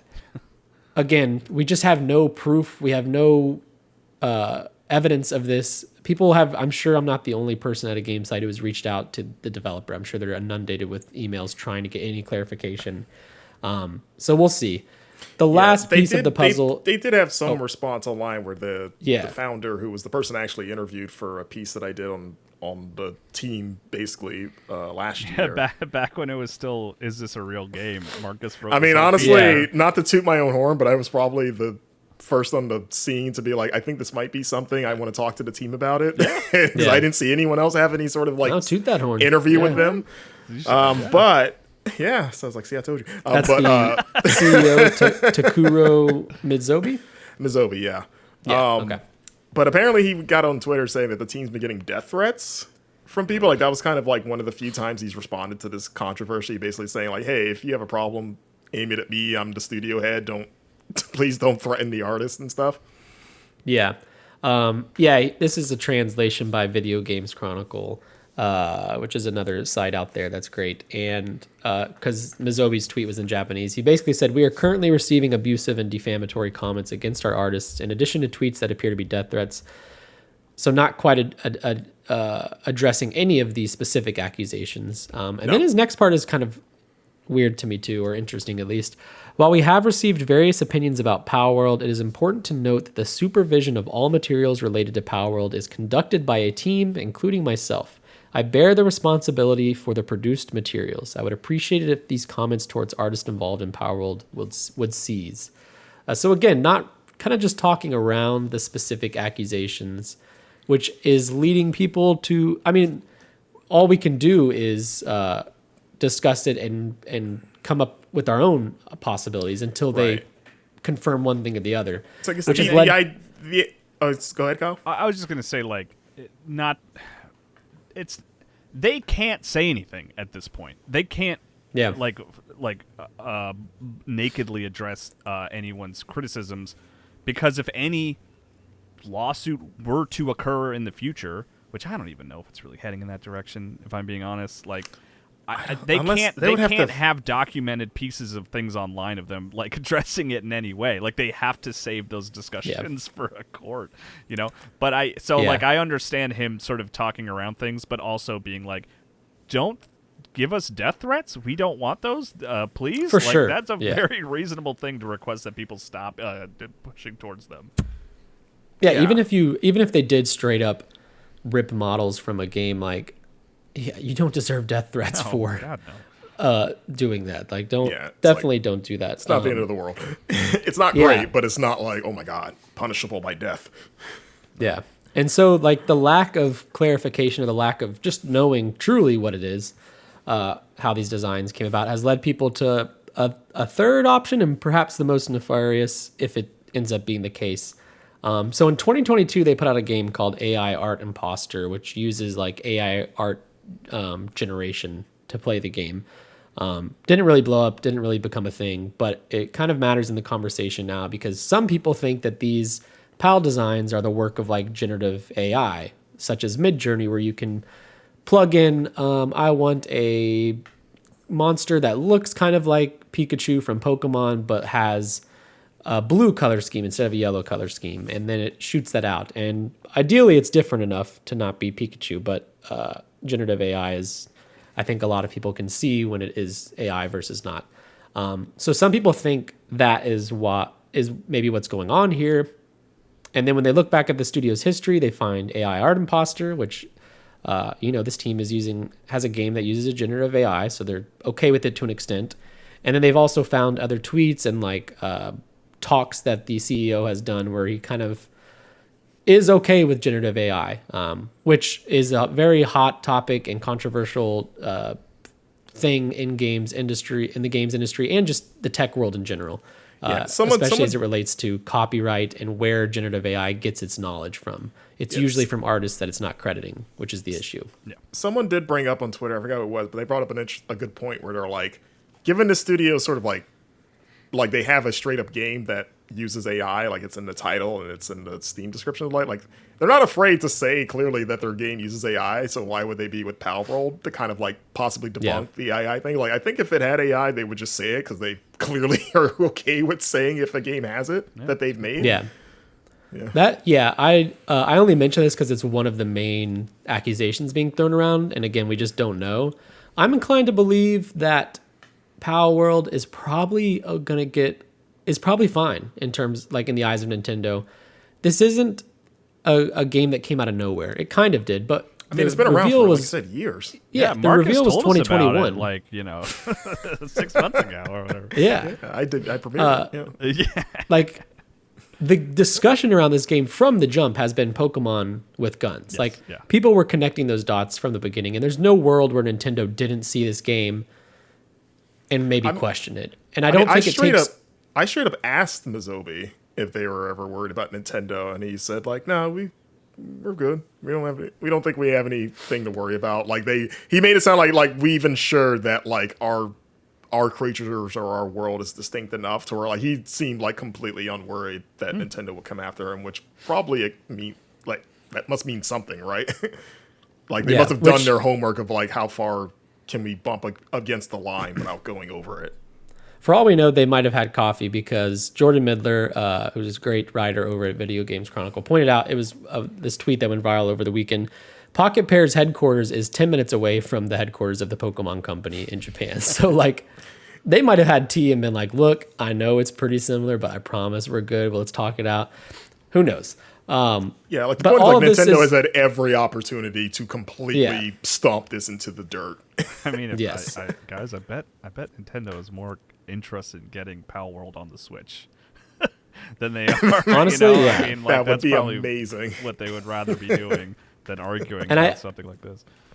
Yeah, and that kind of speaks to like what I think is happening in general here, which is there's one side of Palworld where you're like, okay, what's going on here? This is like kind of unoriginal and kind of lame to do.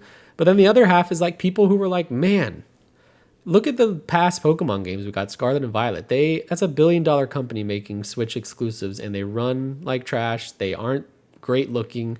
And this independent team has made, in a survival genre, a Pokemon game that like people have dreamed about, which is like this. It's very pretty.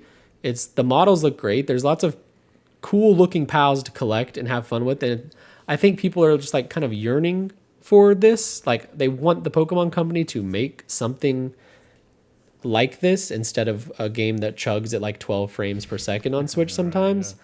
And I think that's why Pokemon got brought into this discussion to begin with, because like you guys mentioned last week, and anyone who's played it knows, like this isn't a Pokemon game when you play it. It's a really survival game. Like I mean, there are pals to sort of step aside into more just like gameplay experience, I had a moment of like, all right, let me check this thing out, let me get it downloaded, let me sign in, and it took a couple tries because the servers were getting hammered, and it was pretty quickly I was like, oh, this is like a punch trees get wood game. I didn't realize that's what this was. Yeah, I think I might step out. Thank you for your time. yeah.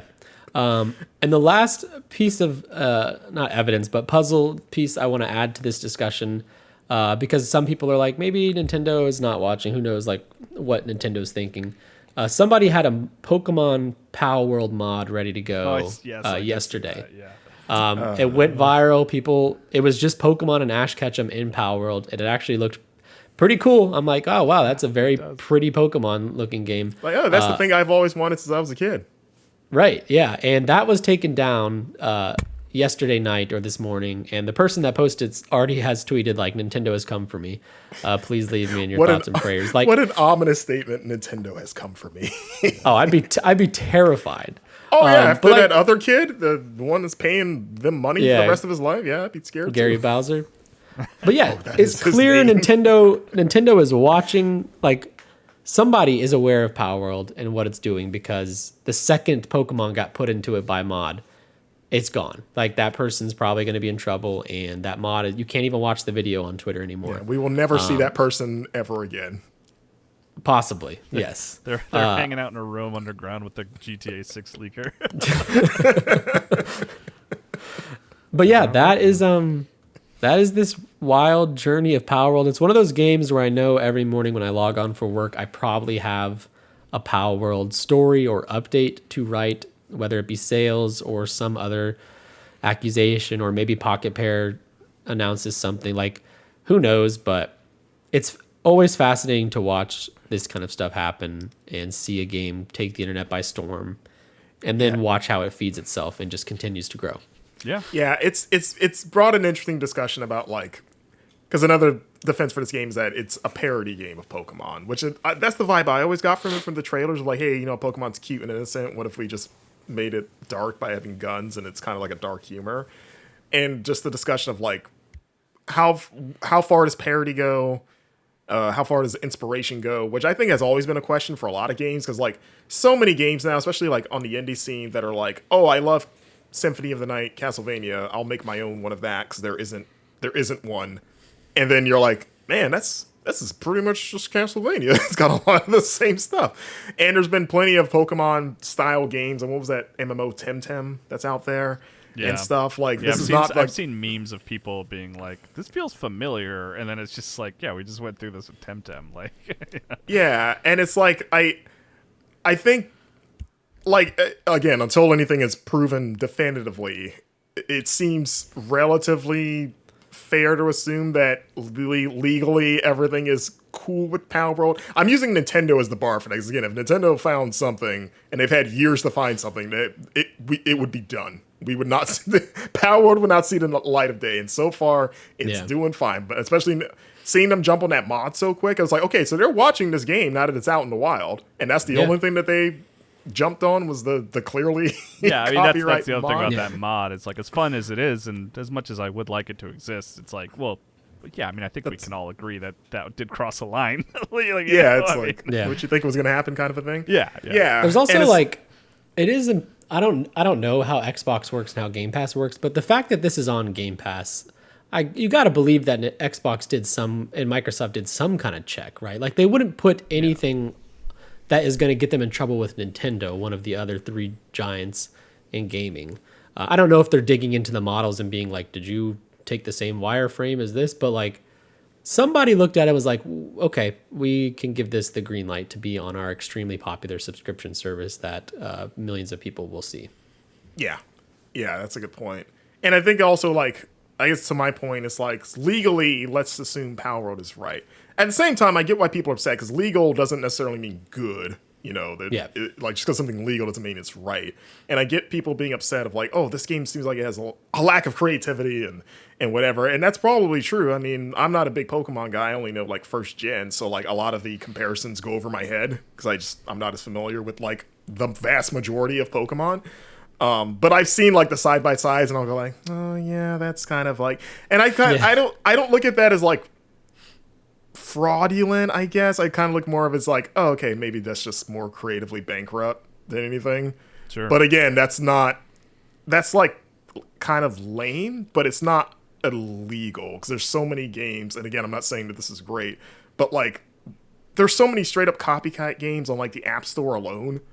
You know, they just take, if anything blows up there, it's like, oh, this is just the same thing, but we use different art assets, but it's the same thing, or it's barely different. Like, that's been going on in games forever. It will go on in games to the end of time, basically. Yeah.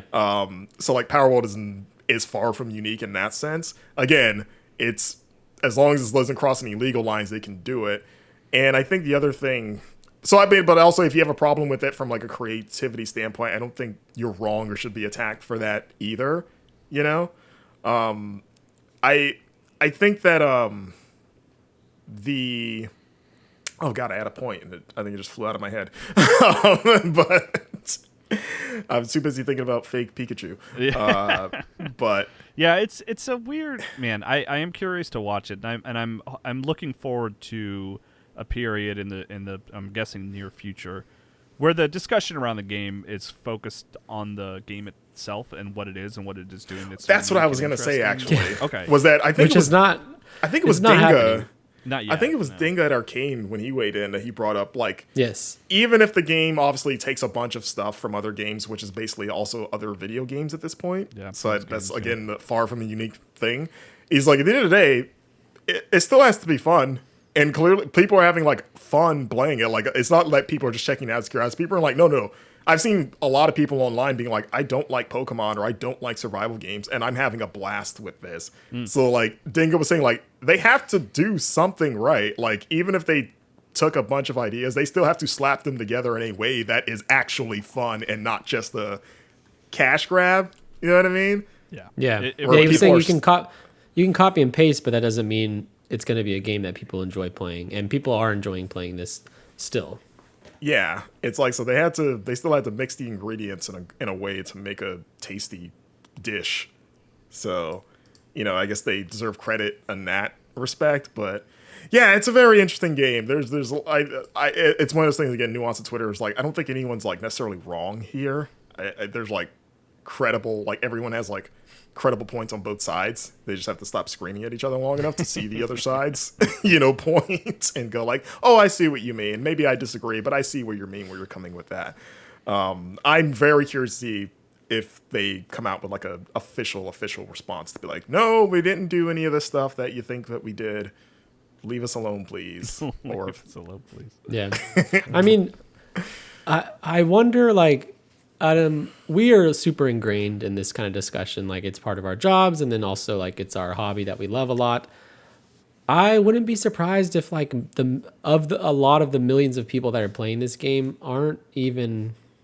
They might come out and be like, it is AI generative art, or it, this or that. I don't know. There's a lot of people that aren't even going to see that or care, to be honest. So like, it is always. I just try to take a step back. The discussion gets so heated sometimes online and in gaming specifically communities, and it's like we don't have to get this intense. It's been 6 days. Like, we can let's let things play out. We'll see where it is, and then when we have like some facts and some evidence, then maybe we get back to the discussion. But I guess that is. I know that's me asking too much of Twitter. For sure. And I'm kind of in a, like, if people are having fun with it, let them have their fun. Again, it's not on them to fix the game or make it legal, quote unquote. Like, I'm not here to stomp on people's fun. If that's, I get being bummed out about, like, oh man, what is this going to set a precedent where you can just steal work and be a success? It's like, no, because a lot of people steal work, and people steal work all the time in games, and you do not hear about it because it fails or just doesn't gain tractions. We all forgot Fortnite. Just wholesale took a genre. Yeah, PUBG. Yeah, exactly. Like, overnight. Remember, people were initially like, "Hey, didn't they just?" And then they shut up real quick. I'm not and then people were right like, or wrong. But it's like, didn't PUBG get it from Hunger Games? Didn't Hunger Games get it from the Battle Royale manga? And it's like, I'll always be forever just a little bitter about Fortnite. Just really wholesale. I mean, honest to God, ripping off PUBG. Oh yeah, absolutely. It absolutely did. I say this is a Fortnite founder, and they're good designers, and they did a great version of it. but there's no denying that they saw a popular mode and took it and ran with it, you know? And that's just what I love Fortnite. I play it a Fortnite's lot. super and fun. I often think about how much it has changed gaming, perhaps in a way I'm not sure. Fortnite has ingrained battle passes into gaming. And now I love the Fortnite battle pass. I buy it every season and I max it out. But now when I hear a game has a battle pass, I'm like, really? Another one of these? Fortnite, why did you get popular enough where every game thinks they need to have this? Why? It's Fortnite for all. I like it a lot, but man, yeah. What happened? What's that universe where it didn't ape? Hey, if it makes you feel better, Palworld, no battle pass. The one thing they didn't steal. Oh, I'm just kidding. For now, I mean, who knows? We'll see. This is early access. Yeah. That's another aspect I wish people were. I want to know. Game's not even technically out. How early access is this game? I don't. It's pretty early. I loaded it up last time, and my character was a T-pose for a little bit when I was moving around. Oh no! So it's still an early access game. It shows, but yeah. All right. Well, how about we exit early access or exit that analogy barely worked. How about we do some housekeeping? Yay! Which is fully out. Hey everyone, single issues of Game Informer. You can pick them up right now at GameStop.com or by visiting your local GameStop. Did you know that they're just $7.99 each and they're a great way to support Game Informer? Our current issue is there right now, Final Fantasy VII Rebirth. You can go and get a cool issue of Sephiroth surrounded by fire and then clouds on the back, and he's got fire too. They're sharing the fire. That's pretty cool. You should go pick that up. Be a great way to support us. Also, you can follow us on social media. We are on everything: X, Facebook, Instagram, TikTok, Threads, Blue Sky. Yeah, Hive, I guess still, right, Kyle? No, I haven't updated Hive in a long time. But Threads, but we are technically reviews up there.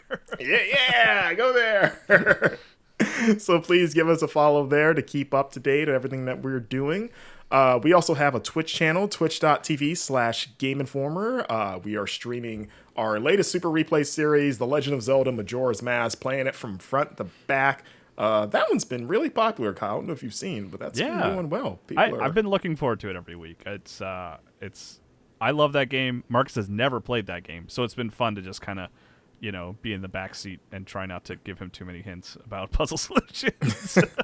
If you don't turn to that stream, know that every 10 minutes I'm like, am I telling you too much? Should I let you get lost on your own? He's very self-conscious about it, which I appreciate. Tune in every Friday for that. Also, you can check out our other podcast, All Things Nintendo, starring Brian Shea. And also, you can follow us individually on, social media. I'm at Marcus Stewart 7 on X and Blue Sky. Kyle, where can people follow you? Kyle M. Hilliard on Twitter, Kyle Hilliard on Blue Sky. Yeah, I post to both, actually. So, I'm on both of them. Yeah. Wesley, where can people hit you up? You can find me on Twitter at LeBlancWes, Instagram at my name, which is Wesley LeBlanc, and then go on GameInformer.com and read some stuff I've written. Heck yeah. Go to GameInformer.com and read all of the stuff that we've written. Yeah. And of course, last but not least, super special shout out to our amazing podcast editor, Matt Storm, aka DJ Stormageddon. Check out their podcast, Fun and Games, as well as Reignite, which is a BioWare-focused podcast, as Wesley throws up the rock horns and gets a club scene, which was, I guess, to stay on topic, it could be the club from, like, a Mass Effect game, when you go in there and you do Commander Shepard's, like, weird little dance. Yes. Which is pretty That's great. what I was going for. Yeah, exactly. So, again, thanks, Matt, for everything that you do. And yeah, let's take the show home with a few listener questions. If you want to influence the show, you can either email us questions at podcast@gameinformer.com, or you can join our Discord, which all you got to do to join the Discord channel is subscribe to our Twitch channel that I mentioned before just one time, and you can hop into Discord, hang out with the GI community as well as the editors, and you can do things like ask us amazing questions that we will address here on this podcast, starting with Legend of Gamer 102 in Discord asking, Like a Dragon showed a series can switch names and genres if done well. what other games could use a similar treatment to freshen them up a bit? Well, I don't want more name changes. I don't love that Yakuza changed its name to Like a Dragon. Wait, is that what you're focusing on? Well, I'm just saying. I don't necessarily.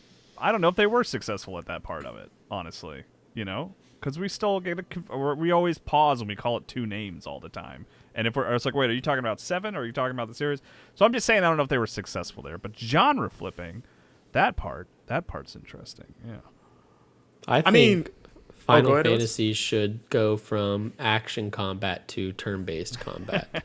Kind of like. Oh, I see. I think it'd be a good turn for the series. Yeah. It'd be fresh. It'd be new. And maybe they could also go from super high def realistic graphics to like a pixel art style. Maybe throw it back a bit. I think that'd be kind of cool. Yeah, I can see that. Maybe they could call it Chrono Trigger and just remake Chrono Trigger. I mean, there are a number of RPGs that ended up kind of going the action route. Final Fantasy maybe the most extreme, just because like turn-based combat was for a long time just a product of limitations. So when they could finally start doing action combat, many did, some more successfully than others. But yeah, 16 was like swaying too far. I think almost like it was too actiony almost. I think. What if you made you did the opposite of it? You took Devil May Cry and you made it a turn-based action game or a turn-based RPG. I mean, that'd be kind of interesting. So you got a party. The fan base would love that.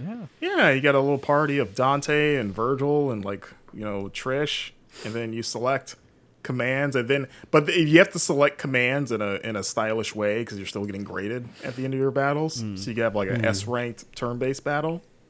I'd play it. God, there were like 2 games that were like hardcore strategy PC RPGs. Shadowgate?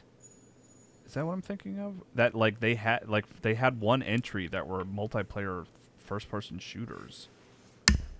Which was like that's like a funky thing when that happens. Do you guys know what I'm talking about? Am I making things up? Is it called Shadowgate? I'm not familiar. Okay, maybe I'm crazy. That sounds like a video game title though. Shadow something. Yeah, there was a game that was on 360 that was like an online multiplayer shooter, and it was born from its original entries were all RPGs. The shooter was not particularly successful. I'm sorry to break it to everybody. Yeah. You know what always surprised me is remember Gears Tactics? I thought that was like a surprisingly good genre flip. Oh, yeah, people really liked that. Yeah, that was like one of those things where like, oh yeah, this turns out the behind the cover shooter works well in a turn-based strategy game where you got to hide behind cover like XCOM. Prince of I would like Persia that. going into Metroidvania was very successful, but that was kind of like a blurring of lines rather than a genre switch, I would say. Yeah. Yeah. I would like, it was supposed to happen, but on Vita, I think, or maybe PSP, but that Bioshock like tactics isometric thing that got canned. I think it was a Vita game. It was supposed to be a Vita game. Just because I don't want to go back to Rapture, maybe ever again. Certainly not from a first-person shooter standpoint. But I would be cool with Rapture from like an isometric tactics standpoint, doing something with like the splicers and like Rapture's a world I'm always fine with going back to explore. I don't want to do it from a first-person shooter perspective, but like that's a sick setting. And I think if we got that tactics game, that'd be really cool. You have enough enemies to be like Big Daddy units would be really powerful. Yeah, you like deploy them, and then little sisters come in and like heal, and yeah, you got to take the sisters out first. Yeah. Stop they're like hiding behind the Big Daddies. I'd play Bioshock Tactics. Yeah, you pitched a cool game here. Hey, you listening? Cloud Chamber? It's one that making the new Bioshock. Apparently, they got back to us. They said we're busy working on the next Bioshock, and now we have to scrap it because we heard this great idea, and so we're gonna do a change of pace. Let's see here. This is a quick Legend Gate had a side question for me personally, asking while we weren't questing for Tom and Nick Mysterio, how do you feel about WWE 2K24 going for 40 years of WrestleMania and about its cover athletes? Personally, I'm really excited. I won't bore you guys. I'm excited too. Cody Rhodes looks good on that cover. Those covers look good. I know you guys saw them in that story I wrote. That's probably maybe some of the best covers they've ever done. I like they're kind of changing up the layout a bit. And yeah, 40 years of WrestleMania? Heck yeah, let's go. Hopefully they pick some good matches for that showcase mode. All right, King Autry via Discord asks, what current IP would you want to be made into a Metroidvania, and who would you like to see make it? Kind of like Prince of Persia, Lost Crown style. By the way, Shadowrun was the game I was thinking about. Oh, well, yeah, I know what Shadowrun is, yeah. That's like fantasy meets cyberpunk. Yeah, they did that. I remember, they did that weird shooter that I guess people didn't really gel with. Yeah. But yeah, so platformers that we would like to see get the Metroid treatment. Yeah, any IP. I think I was thinking about this for this last question actually. Maybe a superhero like Spider-Man or Batman, because they kind of started as 2D games back on like NES and SNES, and that's because they had to be. But I think it'd be cool to play as those characters from a not third-person action perspective, and just to see what they can do, especially Batman and Spider-Man, because they're so gadget and move focused as opposed to like brute strength. I think it'd be cool to play a well-known character like that. Wesley, what if I told you that the Batman version of that actually exists? Oh, is that what Blackgate is? Yeah, that is what Blackgate was. Yeah. Is it good? To be. No. Okay, well, I want a good one. We build you up and we break you down. I'm sorry. They did try it. Yeah, I think MinMax. I think they played that recently with the sort of thesis. I think they streamed it. Ben Hansen with the thesis of like, this has to be good, right? You know, like, how did we all sleep on this? Surely this is good. Yeah. I forgot that because that was in Rocksteady, right? They passed it on to another studio. It was the Metroid Prime folks. It was like an offshoot. It was like people. Was it Retro? No, it was like former Retro. Oh, okay. Which is like impressive, right? It was they did that, right. and then that. Xbox And now it's a One game Rocksteady will never acknowledge, like Yeah. Arkham Origins. Actually, Blackgate is an Origins. It came out the right? same time as Origins. Yeah. Yeah. Well, those aren't actual Arkham games, Rocksteady says. So who cares? Yeah, they're like, who are those? I mean, that's a good pull, like superhero games and stuff like that. You know, I feel like, as weird as it sounds, the Flash could be cool for that, just for like high-speed navigation in a Metroidvania. Yeah. If you could do level design to kind of facilitate that in a way, we were like really zipping around just finding stuff, and then you could do things like vibrate through walls instead of having to find a key or a power. You're like, oh, I could just vibrate through this wall, and now I'm here. That'd be kind of cool. Let the Disney Illusion Island team did it. They made a really good Metroidvania without combat. It's all about movement, which I think would work for a Flash game. Yeah. Flash, famously non-combative. Is that true? I don't really know the Flash. No, he beats the crap out of Oh, people. he punches. A lot of punches. Yeah, what about you, Kyle? I don't know. Yeah, I was thinking of like, what are some platformers that I love that I would like to see? Like maybe like Meat Boy, and then I was like, well, maybe like Rayman. I was like, well, yeah, but that's almost what Prince of Persia is to a degree, because that's like the Rayman team, you know. So, yeah, I don't know. I think you guys had good answers. I would love a good Batman one. I think that would be super cool if someone could pull that off. Yeah. All right, we'll ask one more question. We'll save the rest for next week, but I figured we could tie this into our Palworld discussion, and we'll say, actually. Zachary Plaguey via Discord asking, with Palworld sparking popularity, do you think we'd ever see a Digimon game of that size or caliber, or the size and caliber of, say, a Pokemon Scarlet and Violet? Were you guys big Digimon people? Because I was a huge Digimon kid growing up. I liked it a good bit growing up, but it didn't stick with me into my teenage and adult years. But I mean, what is Digimon that's not Pokemon? I mean, couldn't you just point to everything? But I mean, like in the video games, like I'm genuinely asking. I'm not being sarcastic. Like I knew the show, and they sort of focused on like kids having creatures. I know they weren't like capturing creatures, right? Each one had their own that could sort of They're transform actually in different ways. digital monsters, but okay. Excuse me. But I mean, what was like what were the original Digimon games? How did they separate themselves from Pokemon? I never played them. They were a lot more when I think of like Digimon. God, what were they called on PlayStation 1? Digimon Adventures, something like that. But they were weird, like kind of creature raising games where you got a Digi-Egg and you had to almost kind of like Tamagotchi style feed it, and depending on how you raised it, it would become a Digimon, which I didn't like as a kid because I thought I basically just wanted a game version of the show of like, okay, I'm a kid, I got a Digimon partner, we go on an adventure across the Digi world together and save the world. And that one was a lot more slower pace of like, here's an egg, raise it, and then I don't know, go do stuff. And then because of the variables of like the Digimon, like depending on how you raised it, you would get a different Digimon. So even though I wanted Agumon, who was like the main Digimon, he's like the orange, kind of like mini T-Rex. Right, you ever see him? Yeah. I wanted him because he was like the coolest one to me. And I had his egg and everything, and then he hatched, and I had the basic form where they're just like heads. But then he digivolved into like a different Digimon for some reason, and I was like, what is this? And I guess because I didn't raise him correctly, but I didn't know that as a kid. So I was like really disappointed and also very confused. Yeah. But yeah, that was more or less what those earlier games were basically. And now they're like detective visual novels is like what the Digimon Oh yeah, series that is most now, recent right? one. There's yeah, like two, Survive. right? Aren't there? Well, the last, was it called Digimon Survive? Something like, it was like a visual novel / turn-based strategy game. Weird. It had been in development for like ever, it felt Tactical RPG, hybrid visual novel. Yeah, I remember being excited for that one because premise-wise, it was what I wanted from like the show. But then, and I like turn-based strategy, but I was like, I don't know if I want that for Digimon.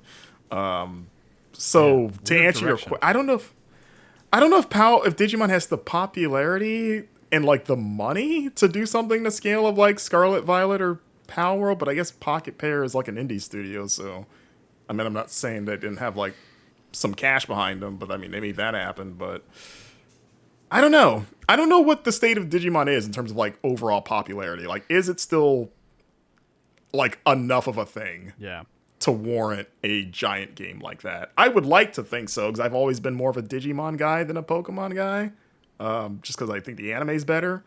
But yeah, I guess unless they have an anime or a new movie that's like a huge hit and it gets everyone on the train again, I don't see it happening personally, unfortunately. Yeah, probably not.